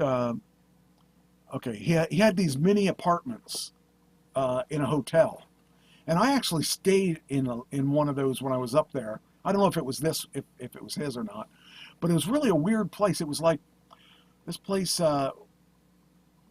It was an Airbnb, but when you walk in there, it's like a hotel turned Airbnb. And it was actually not a bad place. It was only 6 minutes from my photo shoot I had to do. So by dumb luck, I found a place that was right around the corner, and it actually was 6 minutes because I walked there. It was really kind of cool. I paid a lot of money in putting my car somewhere in a garage, but that was my first trip to New York. It says here the prosecutors said that he operated 18 Manhattan apartments as mini hotels, using the pandemic as an excuse not to pay the landlords more than $1 million in rent from 2019 to 2022.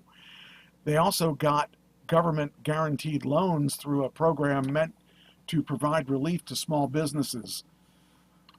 In the sentencing, the attorney argued that for leniency, blaming landlords for some of Manhattan apartment trouble.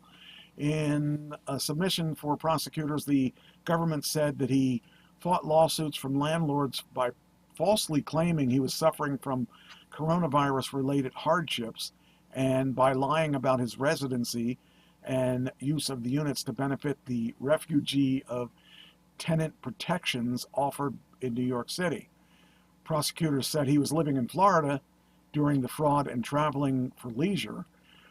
They said that he bragged to the media and friends that he was the wolf of Airbnb, said the expression was to refer to the wolf of Wall Street, and the title of a memoir by a fellow stockbroker, Jordan Belford, who made a fortune on penny stocks before blowing much of it on wild and lavish lifestyle and going to prison for financial crimes.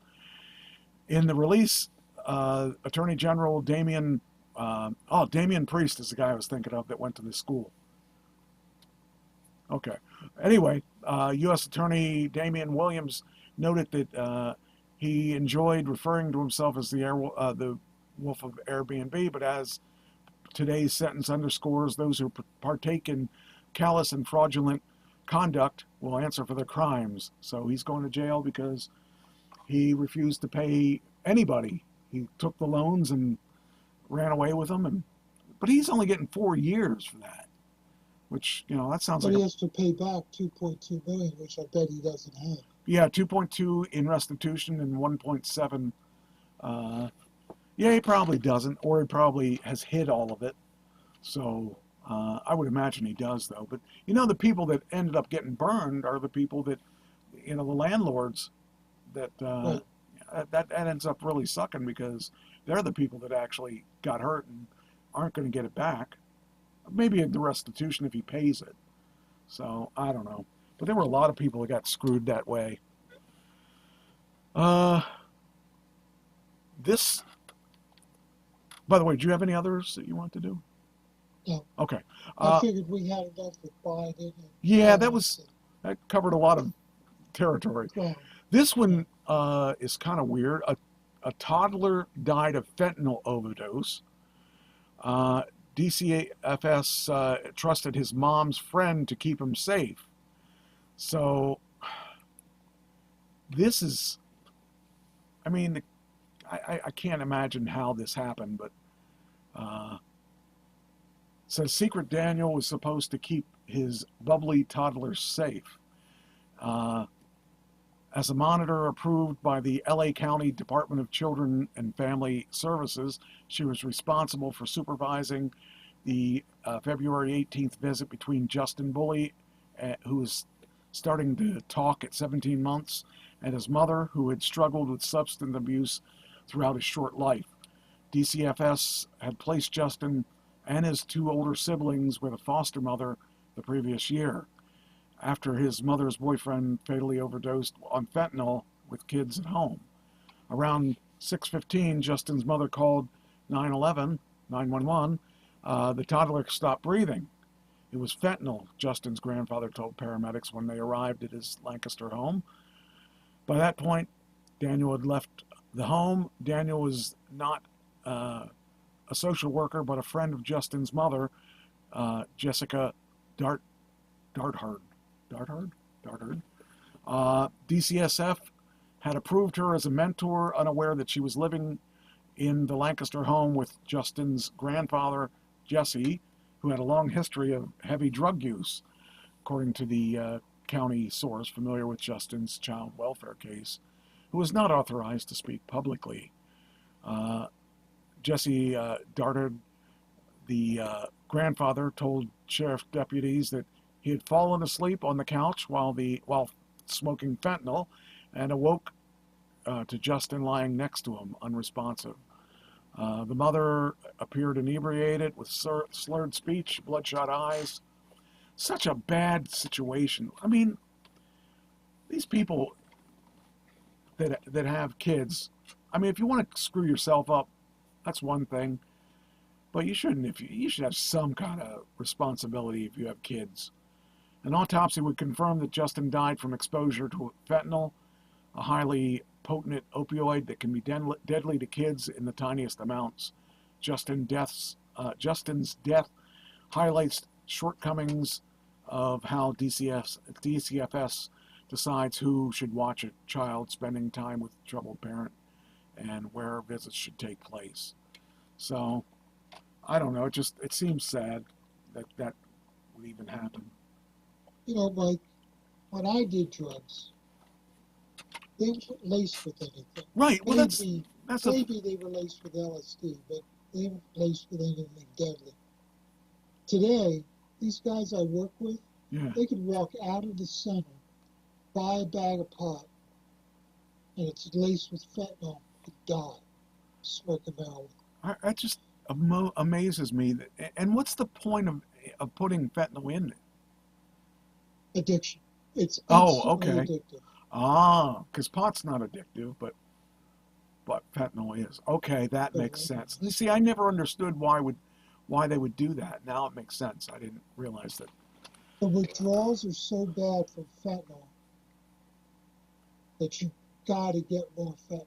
Oh man, jeez. Well, I'm glad you explained that to me because I couldn't understand what the point was of putting fentanyl in everything. My wife was addicted to the fentanyl they were legal things that she was doing. They gave her patches that had fentanyl in it and stuff, and it was just horrible that she had to go through that stuff. And it was legal. She got it all legally. Was her withdrawals terrible if she didn't have it? Yeah. It was horrible. And she craved it. Yeah, right? Yeah. She would say, I'm not addicted. I know that she was. I know she was. There was no doubt in my mind because it was horrible. See, it's business. It's business. Right? They're making so much money off of fentanyl. And if you die, they've got 7 people waiting to take your place. That's crazy. I don't understand it. That's the nice thing about medical marijuana too, is you're safe. You're not safe. You're not going to get illegal. You're not going to get fentanyl in your stuff. No prison for a nursing home owner who sent 800 residents to ride out a hurricane squalor. So apparently some people died. So this guy's not going to go to jail. A Louisiana businessman who sent more than 800 elderly residents from his 7 nursing homes to ride out Hurricane Ida in an crowded, ill-equipped warehouse pleaded no contest to 15 counts Monday and was sentenced to 3 years probation. So the guy got probation. And there were how many deaths? 15? Well, let's see. Well, it says 15 criminal counts. Let me see if it says how many people died. Let's see here. It says he must also pay $358,000 in restitution to the state health department and more than $1 million as a monetary penalty. Let's see. Let me see if it says how many people. It doesn't say. Oh, here it is. Well, according to who is that? Who Merrill is. Dean pleaded no contest to 8 counts of cruelty to the infirmed, 2 counts of obstruction of justice, 5 counts of Medicaid fraud, and Judge Brian Abels sentenced Dean to a total of 20 years in prison, but deferred the sentences in favor of 3 years probation. The plea entered in New Orleans. Let's see here. So I guess nobody died. But wait a minute. It says within store. Okay. The state reported deaths of 7 of the evacuees. Okay, so 7 people died. So it says here, according to the authorities, the conditions of the warehouse deteriorated rapidly after a powerful storm hit it August 29th, 2021. They found ill and elderly bedridden people on mattresses on wet floors, some crying for help, some lying in their own waste. Civil suits against Dean's Corporation said that the ceiling leaked and toilets overflowed at a sweltering warehouse, and there was too little food and water. I'm surprised he didn't get some kind of time for that. Jeez. It says Dean, 70, owned 7 nursing homes in New Orleans and southeast Louisiana. And he moved hundreds of residents into a building in the town of Independence, roughly 70 miles northwest of New Orleans. I'm really surprised he didn't get harder hit than that. They were probably safer in the home. Yeah, probably. Jeez. People just have no common sense. But he got away with it, kind of. I mean, he got fined a little, but he didn't get jail but he time. doesn't have to rot in jail. Yeah. And someone like that probably deserves to rot in jail. I don't know.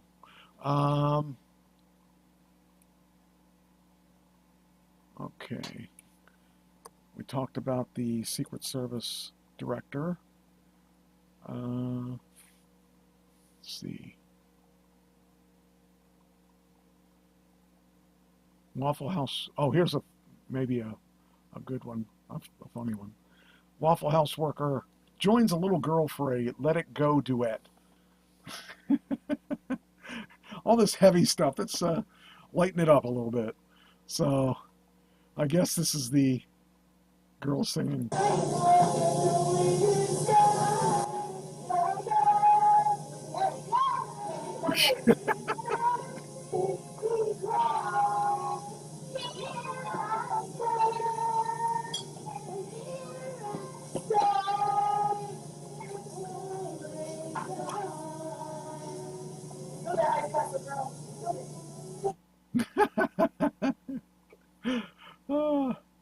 That's a little better than watching people die and all that stuff. Lighten up the mood a little bit. Let's see, what else we got here? All right, so that one's done. Then we got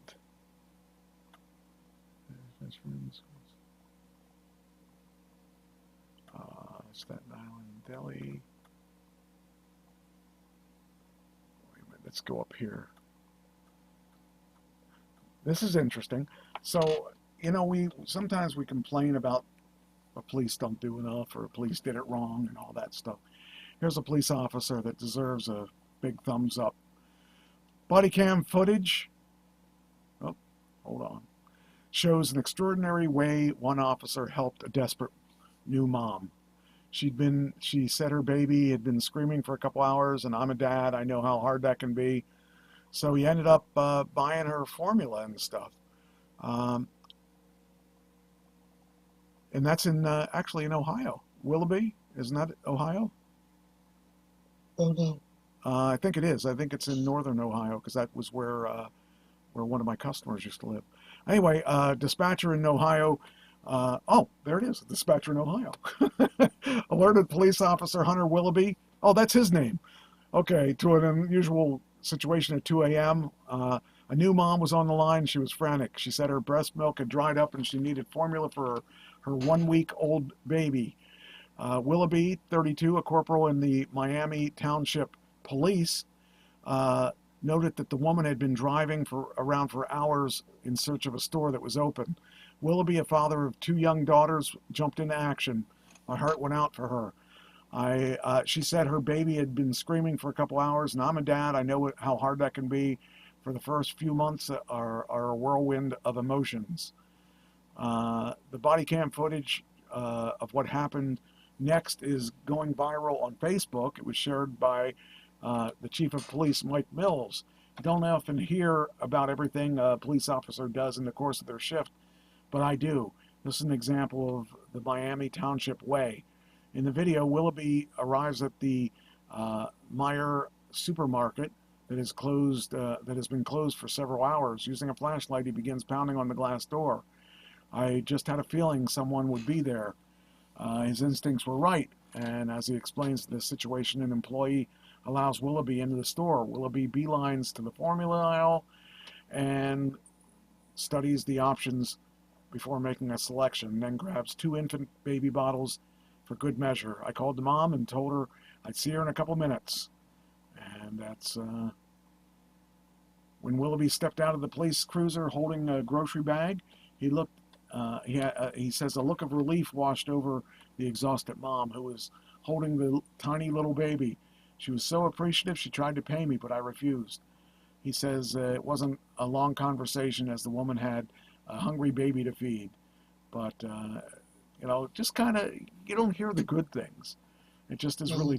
It's really good that officer did the right thing and took care of it. It's also good that employee left them do it. Yeah, that was awesome. I mean, that's really cool that somebody actually did that, and there was nothing he was going to gain by that. It just was one of the things that he was doing the right thing. So I kind of like that. We need more people like him. All right, then. Let's see here.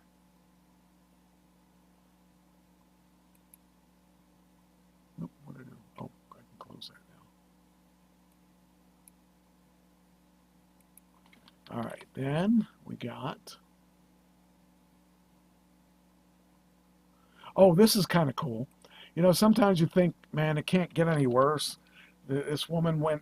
She's a great-grandmother. She completes radiation treatments for breast cancer. How much worse could it be, She gets $5 million lottery prize. There you go. That's got to make it, a little bit better. So, yeah, that's kind of cool. A great-grandmother from Pennsylvania recently completed radiation treatments for breast cancer. She won $5 million off of a scratch-off, and she bought it because a scheduled family trip didn't go as planned. Donna Osborne, 75, scored the big prize last month when she bought a $50 Monopoly Own It All ticket while buying gas at a convenience store in Lancaster County. Osborne said she had previously bought a $5 ticket and won $50, so she used that money to get the other ticket. So that's one way to turn $5 into $5 million. So that's really cool. I was at the airport with my daughter. We were on our way to see family in Florida when the flight got delayed. Well, it was delayed so many times I decided to go home. When my daughter stayed and flew to Florida, Osborne said, if I didn't leave the airport, I would have never bought that ticket. So there you go. That good things do happen to good people once in a while. Yeah, good for him. Yeah, that's awesome. That's, I mean, geez, especially The after the, government will take half of it. the neat thing is though that she just got done with that. Had to be a nice, after having cancer treatments and all that stuff, it had to be a nice way to feel that, maybe there is something good to happen. So that's I thought that was awesome that you got that. Oh, this is another one that is kind of good. Okay, here we go. Nurse saves life of a fellow passenger. Nurse recognizes snoring and breathing as heart attack signs. Saves a man's life at the airport. A quick-thinking nurse recognized a sign of a heart attack and jumped into action to save a fellow passenger as they were waiting for a flight at Charlotte Douglas International Airport. Registered nurse Claire Serby was awaiting to board a flight to Knoxville, Tennessee on June 7th when she observed signs of a heart attack in a fellow passenger. Just the way you were snoring and breathing sounded like you were having a heart attack based on what I've seen before. Yeah, I would have never known the difference. I would have thought it was, she began CPR while someone grabbed a defibrillator. We put the pads on him, and it indicated a shock, and it shocked him between while we were doing compressions. Jeez. Serby worked on Jeffries for 10 minutes until he regained a pulse and was breathing on his own. She then stayed with him until the paramedics arrived and took him in to the Atrium Health Carolinas Medical Center, where he underwent surgery. Without CPR and proper use of the AED, this would have been a far sadder outcome. But unfortunately, it says he said, unfortunately, less than 10% of those who suffer cardiac arrest outside a hospital survive. However, immediate CPR can double or even triple a cardiac arrest victim's chance. Man, I would have never even known. I would have just thought he was sleeping. So he got lucky. He got lucky. He got probably would be irritated as he was snoring. yeah.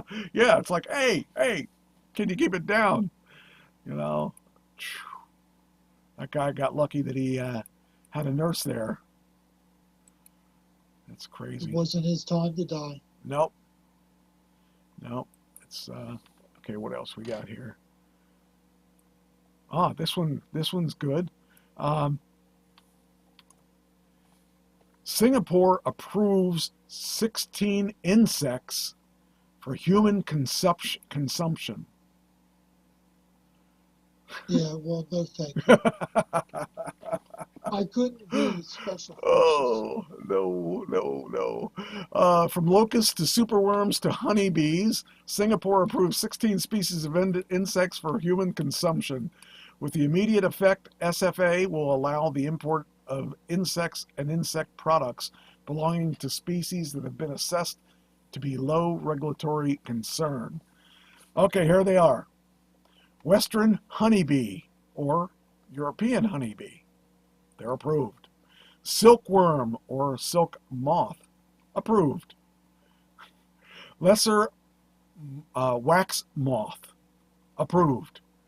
Honeycomb moth and greater wax moth is approved. The giant rhino beetle grub. Ooh, that sounds tasty there. The white grub.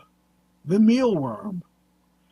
Well, mealworm there would, you go. that mealworm. that sounds tasty. it sounds like it is. It sounds like it's a meal in itself. The lesser mealworm. I didn't know there was a lesser mealworm. The superworm beetles and giant mealworm beetle and king mealworm. I guess all the mealworms must be good to eat. Protein, Michael. I guess so. How about the grasshopper? You want a grasshopper? American desert locust or the desert. Oh, I guess it's either American. That sounds like a great dessert. Yeah, that would. Sounds like a nice dessert. They were too small. I want something big. The African migratory locust, The There you black, go. Eat those locusts. oh, the black cricket, black field cricket and two-spotted cricket, the common field cricket, the bandit cricket, and the house cricket. There you go. There you go. You can have your meals and you don't even have to leave your house. Just, Yeah, you go out on a nice summer night, just chomp away. whew, oh man, that's okay. I can't, I know there's people that eat them things, and I don't know. I'm kind of like a meat Michael, person. if you grew up with it as a kid, it's probably nothing. But I guess. I don't know. Oh, why didn't that work? That should have worked. Oh, why didn't that work? Okay, it should have worked. Okay, let's make it work. Next. Oh, we did that already.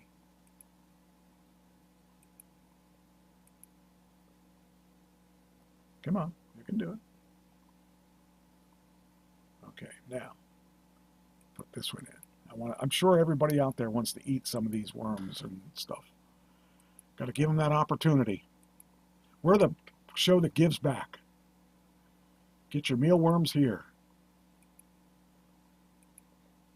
All right, there we go.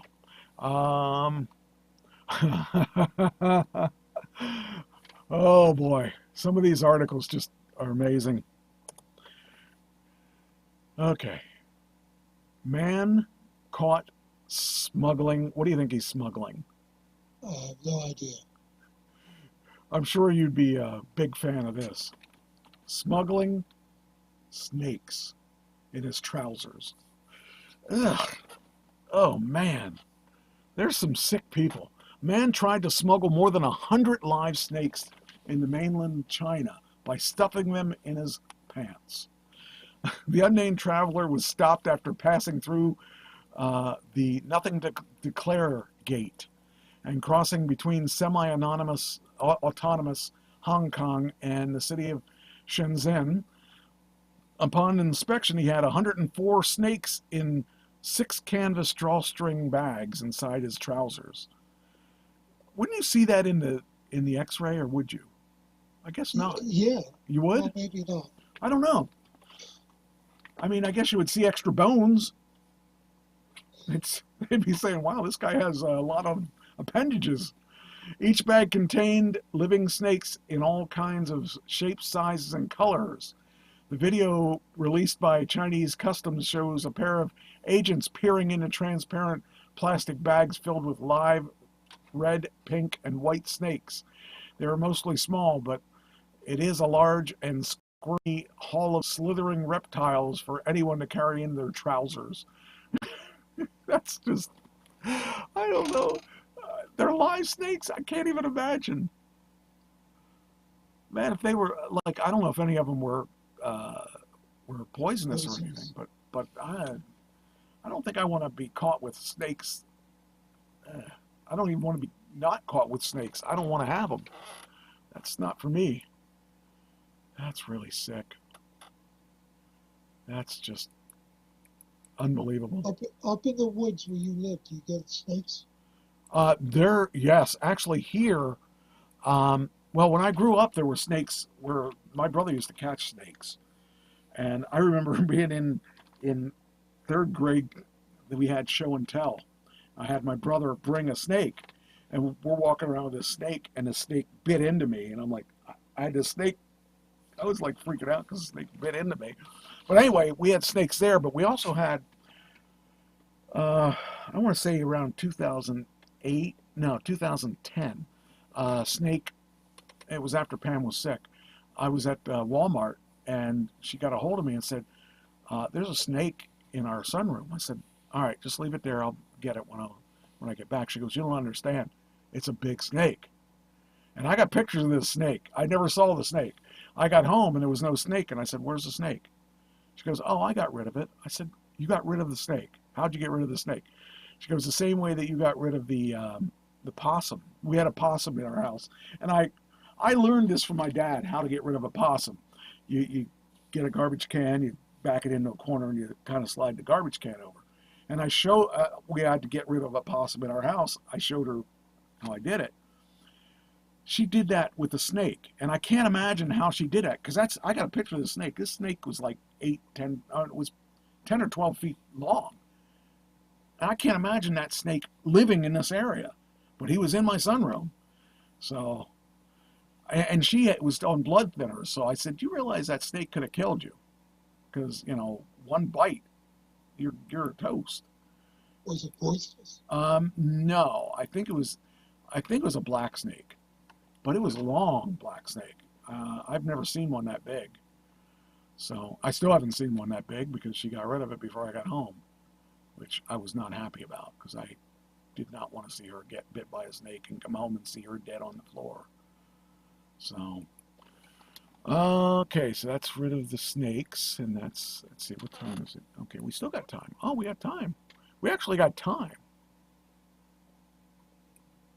Do an audition.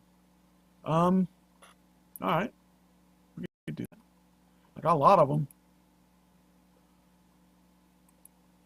All right, oops, I just closed the thing I needed to do. All right, hold on here.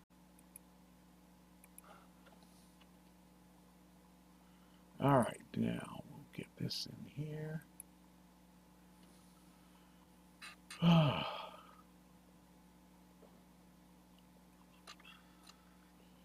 All right. Yeah, we've been accumulating them. All right, let's see.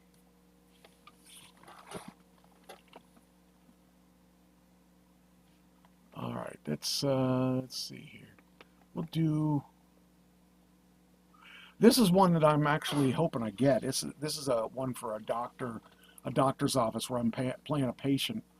I do these for these guys every so often, and the problem is I haven't gotten a job out of Passing them my yet. trash from Dauphin, Pennsylvania, and I'm reading for the part of Robert.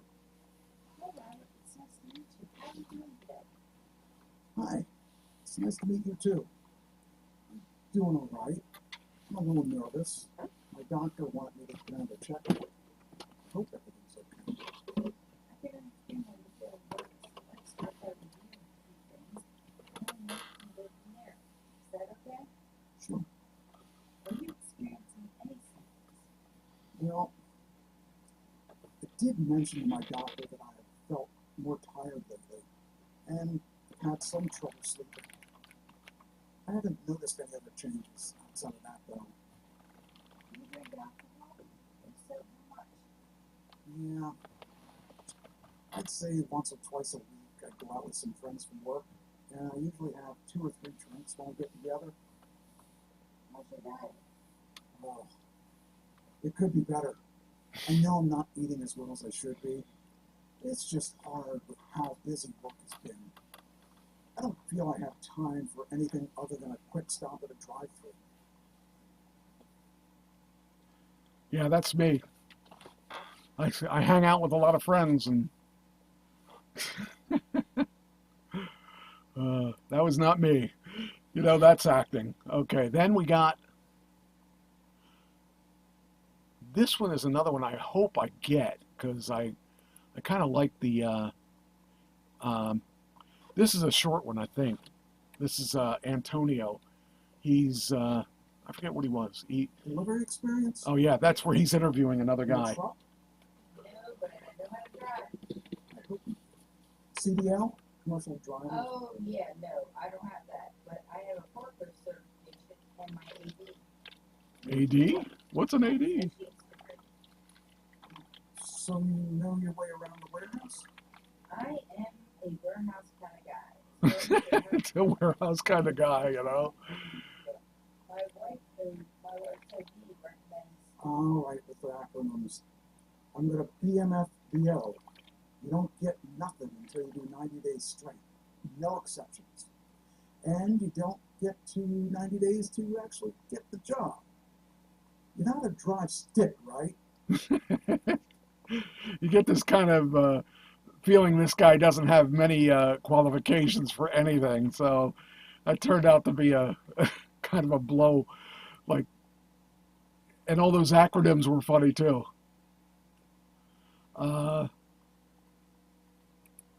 oh, here's the horse one, the one that I did. The guy was seeking drugs. This was funny. Classy Mike Trash from Dauphin, Pennsylvania, and I'm reading the parts of The Strangers. Hey. Hey. You saw cocaine? It's not cocaine. What is it then? Meth? What? Look, whatever it is, I want some. You got plenty. Didn't your parents ever tell you sharing is caring? Well, look, I'm doing you a favor by taking it off your hands. Have you seen a horse? Have you seen a horse? That was 3 parts. They wanted me to do all 3. I just ran them into one long part. That was a fun one. Okay. This one was Gunther. Now this was that's the weird one. Gunther, so I'm playing the son of Gunther, who I'm supposed to be in my 60s. He's supposed to be in his 80s. And so it's kind of weird where it goes because I didn't really, well, I'll just, you'll get it, I think.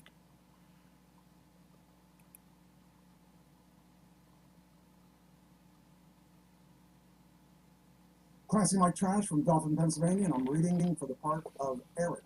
What'd you wish for, Dad? Oh, come on, honey. You can't say. I guess you're right.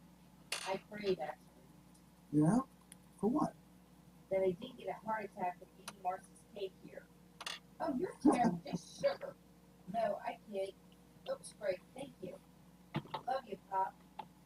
Here, open this, Grandpa. Oh, thank you, sweetheart. Thank you so much. Gotta replace the old VHS copies, you know.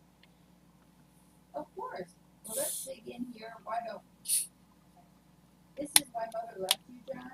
This is why you spoke gibberish in your sleep? Oh, come on, Peter. You can't be serious. Look at that picture and tell me it's not John.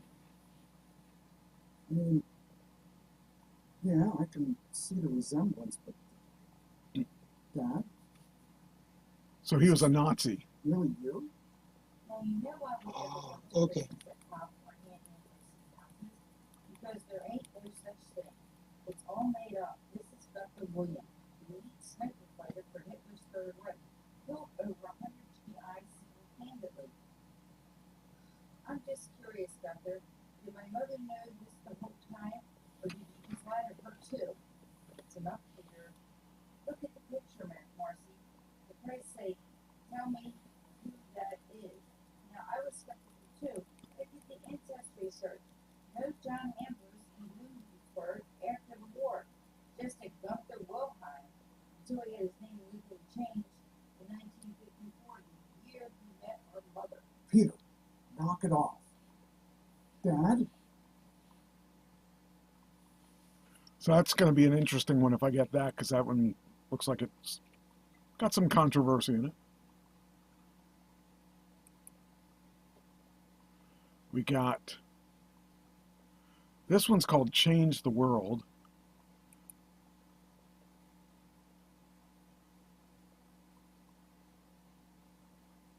Classy Mike Trash from Dauphin, Pennsylvania, and I'm reading for the part of Father. Father.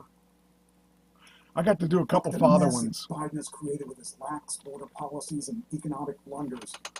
Our streets aren't even safe anymore. And jobs, they're going to anyone but the hard-working American.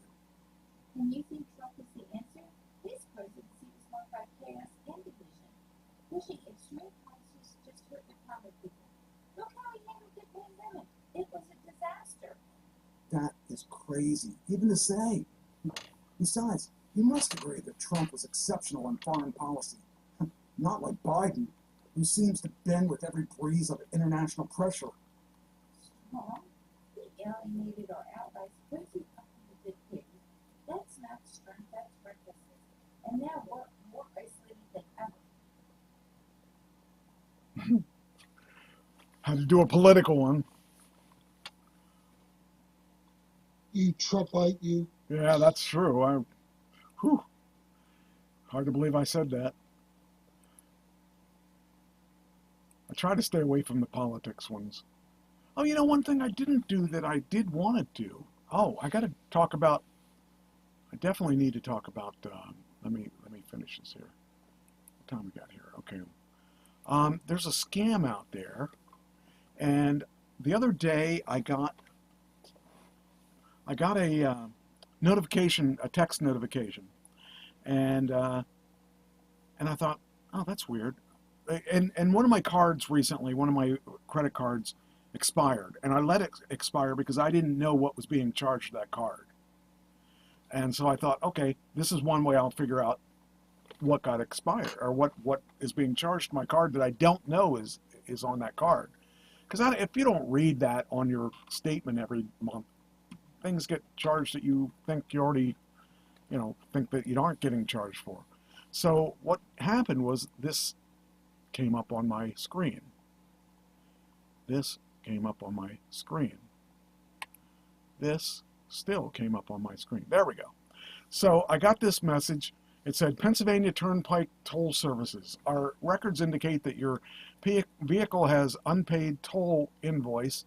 To avoid charges of $86, please settle your balance of $8.60 at. Yes. Okay. Into. Okay. So this is at the PA Turnpike tollbill.com. So I went to that, and that site isn't there. I thought, well, that's weird, and they I guess they screwed up. But anyway, I went to that page wasn't active apparently. So I thought that's weird. So I'll call the Turnpike, and at this point it didn't register, but I'd seen an ad on or I saw an article about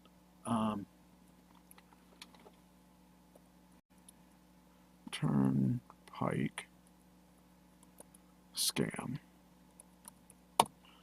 So I saw an article for this scam, and I thought, what is this? And I thought, I didn't even realize that this was it, that this was a scam, and I didn't even look at the amount it was going to charge, that they said I was going to be charged.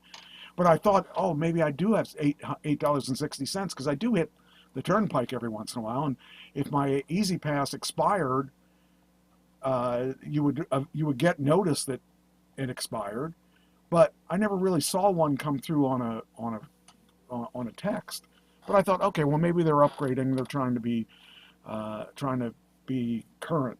But anyway, so I called the Turnpike and I said, I want to get this taken care of. And they said, well, you don't owe anything. I said, what do you mean I don't owe anything? Didn't you send me a text? She said, no, that's a scam. And then I looked at it and I read it again. She said, is it for $86? I said, yeah.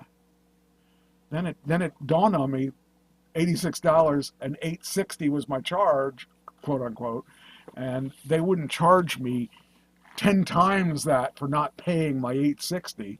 And she said, you're current. And I said, well, okay, because I said my credit card expired. She goes, I said, which credit card do you have on file? And she told me. I said, oh, okay, that's the current one anyway, so we didn't have to worry about it. But I thought that it expired. But it says here, Pennsylvania Turnpike Commission is advising that a smishing scam is again being sent to random individuals. You said you got one from them too, didn't you? I've got two. My daughter got one. It's all the same. It's what you got. And you're in Ohio. The first one I called, and I'm in Ohio. Yeah. The first one I called, it was Pennsylvania Turnpike because I drive back and forth. Right. Between your home. Yeah. And my home. Yeah. So I called and I went through the exact same thing, and she said it was a scam. Yeah.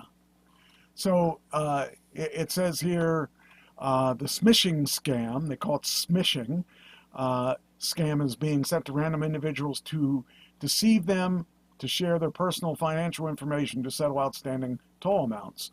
The text purports to be from Pennsylvania Turnpike Toll Services, and center around urgent requests with the account that would result in additional charges if the overdue charges does not get settled.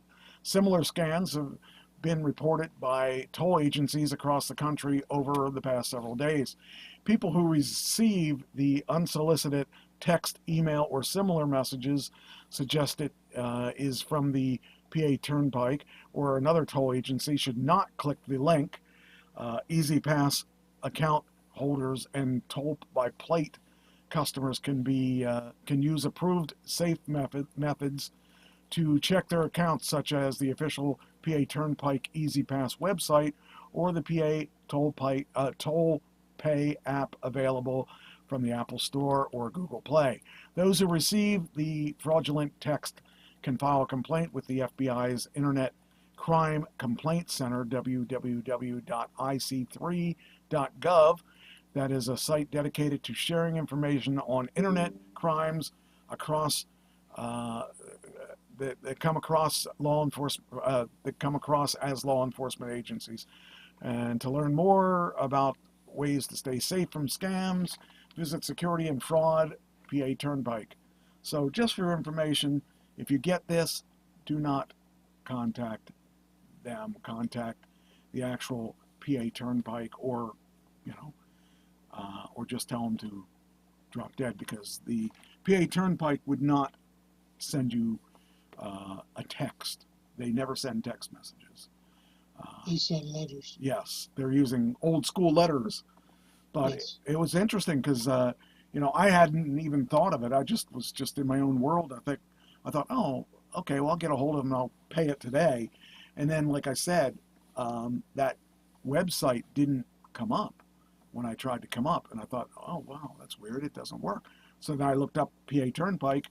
Then when I contacted them, they said, oh no, because I didn't have a sign-in, I don't think, to the PA Turnpike one. I should probably do that, probably get that, because I use it once in a while, but I don't drive that much like I used to. Used to drive all the time, but the nice thing is about that E-ZPass actually works in Florida. So when I was down there, I didn't have to get SunPass.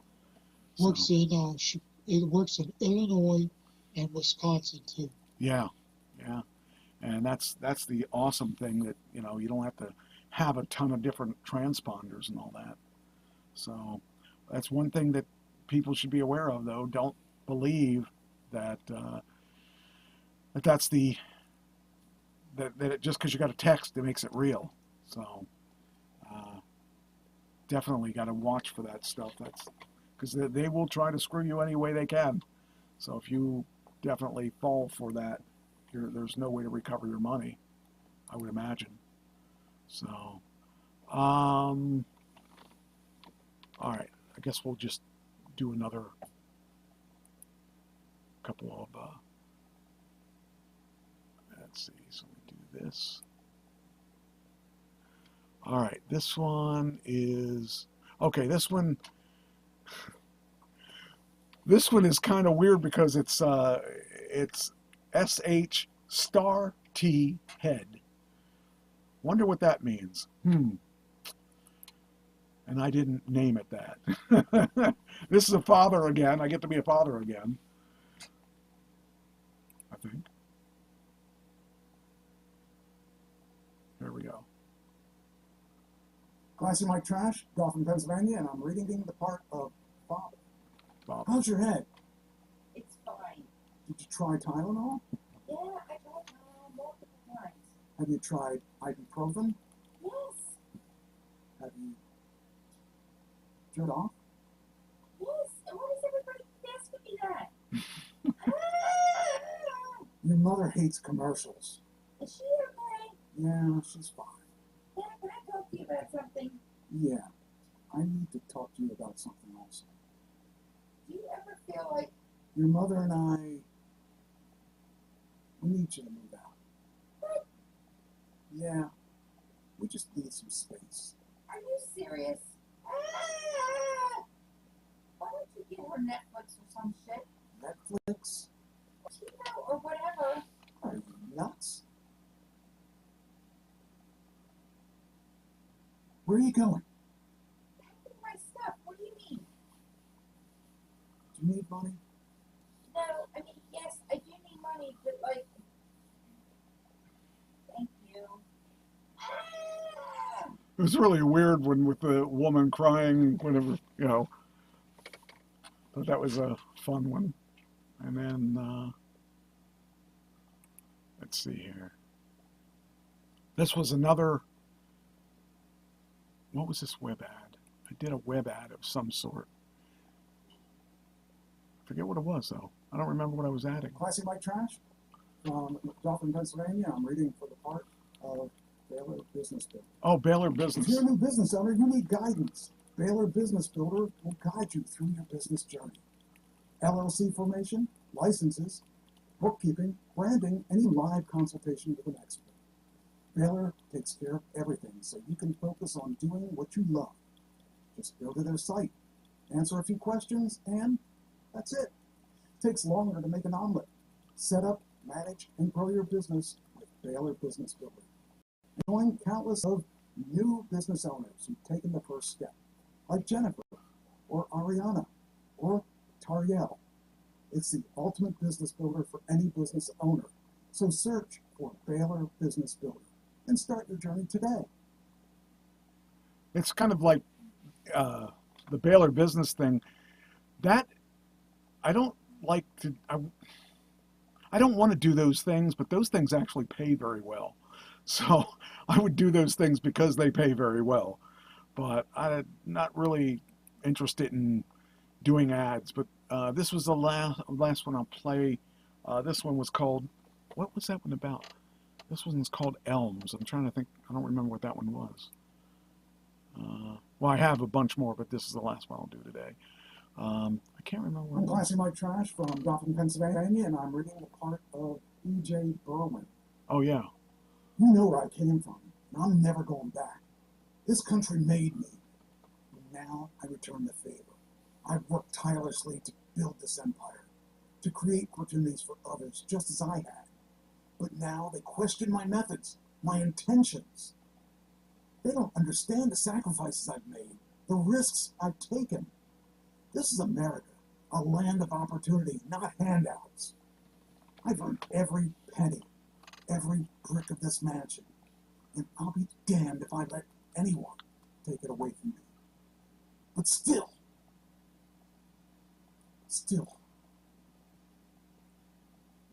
can't shake the faces of those miners. Those workers built my fortune. Am I truly so different from them now? You know where I came from. So this was a situation where they asked me to do two different emotional ranges of it. So this is the second take of the same I'm thing. never going back. This country made me, and now The first time I was more Angry. in their face, yeah. And the second time I wasn't. I've worked tirelessly to build this empire, to create opportunities for others just as I had. But now they question my methods, my intentions. Don't they understand the sacrifices I've made, the risks I've taken? This is America, a land of opportunity, not handouts. I've earned every penny, every brick of this mansion, and I'll be damned if I let anyone take it away from me. But still,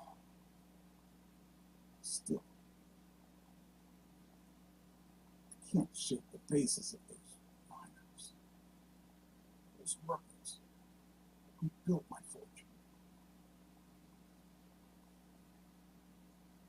Am I truly so different from them now?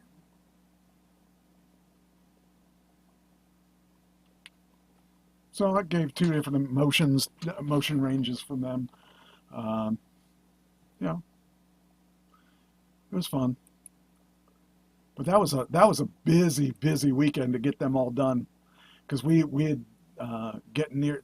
She was doing. I think she was running around and doing some stuff down in Maryland. I think yesterday, or what day is this? This is Tuesday, Sunday. They were. So it was like trying to get that all done in one plop was a big accomplishment. I was up till 2 a.m. putting that together. So The Yeah. life. The life. Pretty good, Mike. They were pretty good. Yeah, I kind of like the. I'm trying to get more range in my acting, because I think that that's the best way I can do it, is to show them what I can do. Because this is all, you know that I haven't been doing acting that long. I mean, not this kind of acting. And there's a lot to it. The new coach I have is really, really good, and I've learned a lot, just the way that you structure your sentences and stuff like that. I've learned a lot from that guy, and the way that you stress certain phrases and take pauses sometimes and just stuff like that. But I've done a lot of that stuff, but now I understand why it works, and so I kind of like the way it came out. But Yeah, pretty good. Pretty good. yeah, the one that's going to be challenging is the ones that are going to be challenging are those scripts of The Sopranos or Better Call Saul. Those are going to be challenging because you know the one thing about these, you have nothing to compare it to. But if someone else already did it, it's out Yeah. there. So, and to be as good as Tony Soprano or be as good as Saul, that's going to be fun. It's going to be challenging, but I could have a new take on it too. That's what I'm kind of hoping for, is to get a different take than what he used. And it's hard to, when I sit there, and it's funny, when I watch something now, I don't watch it the same way I used to watch it. I try to understand why he paused here, or why he said this, or the way he said. And I have the scripts for those too, so it's funny when I'm watching the first one, The Sopranos, the first episode of Sopranos, Tony wasn't a character. Tommy was a character. So the whole way through it, I'm reading Tommy's stuff, and I'm thinking, but he's Tony. And I realized they changed the name of him. And from the scripts on, they were all Tony. But the first one, it was written for Tommy. So it's funny that whole thing is really funny to watch. And it's funny how you watch what they write in the script versus what comes out in the show. Sometimes they have freedom to improvise, or maybe that's the way he remembered it when he went to do it, and they said, "Oh, I like that better than this." Or sometimes they just totally deleted the scene, or the scene might be this long, and you're only doing this much of it because they cut it out because it made more sense to be. It's really interesting to see it in action, because in all the things that I've acted in, it was pretty much the way it was supposed to be, but I'm seeing it's not that way in real life now that I see the actual scripts. So it's really cool. But those will be interesting to see what happens when I start doing those. When I do the Soprano thing or the Better Call Saul one, it'll be interesting to see what comes of that. Because I like the Saul character, but I don't know if I could be him, because that's a special. I don't know if I could do it the way he did it, because he did it so well, and that show was really a good show. He built up, and you understand why he did it that way when you see it. But yeah, I don't know. I got my work cut out for me, but I'm not going to Vegas now, so I don't have to worry about that. So we will have a show next week, and my next travel will be in September, the end of September. So, and I'm going to try to be here anyway for the show that Tuesday, but we'll see. I got a little time to think about that stuff, and I do have some things in the wings, but it shouldn't affect the show. So it looks like it'll be clear. Well, I don't like you going away because I get paid for each performance. That's right. And if you cut me out, I don't get paid. That's right. And you need all those zeros. I need all those zeros I could get. I could always just make it the Doug Richwine show that week. So You wouldn't have a show after that. I don't know. I think you could have some interesting stuff. I think if you wanted to, you could put some pretty good stuff. So, yeah. Anyway, all right. Well, you got anything else you want to say? Another week. Another Another week, week, another another week, another show zero. Another week, another zero. So, Another zero. yeah. Yeah. I think it was pretty good. I liked the way it came out. And I even eliminated a lot of stuff that we didn't end up doing that, some of these stories are timeless. Some of these stories are very timed. The Biden and the Biden thing is really very timed. But like the snakes in the pants, You could do that anytime. I have done it a lot. I have snakes in my pants right now. So it's We won't go there. anyway. Any word when you're going to come out this way next? Yeah, we're working on a dog sitter, so it could be soon. All right, sounds good. I'm looking forward to it. If you get out here, and I'll be in the studio when I come out. I'm looking forward to you if you do actually make this move. It'd be really fun. So I appreciate you coming on the show. I appreciate your insight because you know things I don't even have a clue about. And I know some things that you don't have a clue about, and that makes it really good. Makes it really interesting because we come from the same world yet different worlds, Yes, and that's true. that brings me to a whole new, broader way of this show. What do you want? You coming over here? I got someone that misses being on the camera. I don't even know if she's on. She's not on the camera. See, you're not on the camera. You're too small. You're too short. Come up here. I know you want to come up here. But, all right. I will talk to you next week then. Same bat time, That's right. same bat channel, and we'll see what happens in the news and all that stuff within the next week. So, anyway, let's see where we at. Oh, I need to get the right one. Let's see. Hey, that's not it. Where's that? There it is. Okay. Anyway, there we go. All right, I will talk to you later then.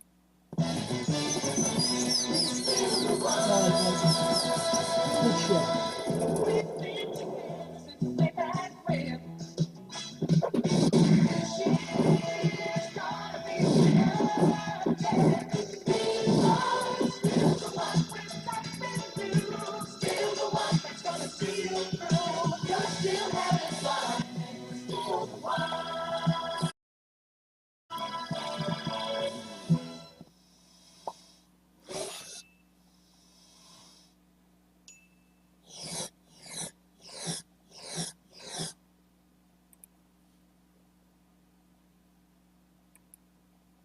Oh, okay, so don't wear green. What happens is the green is hitting your beard and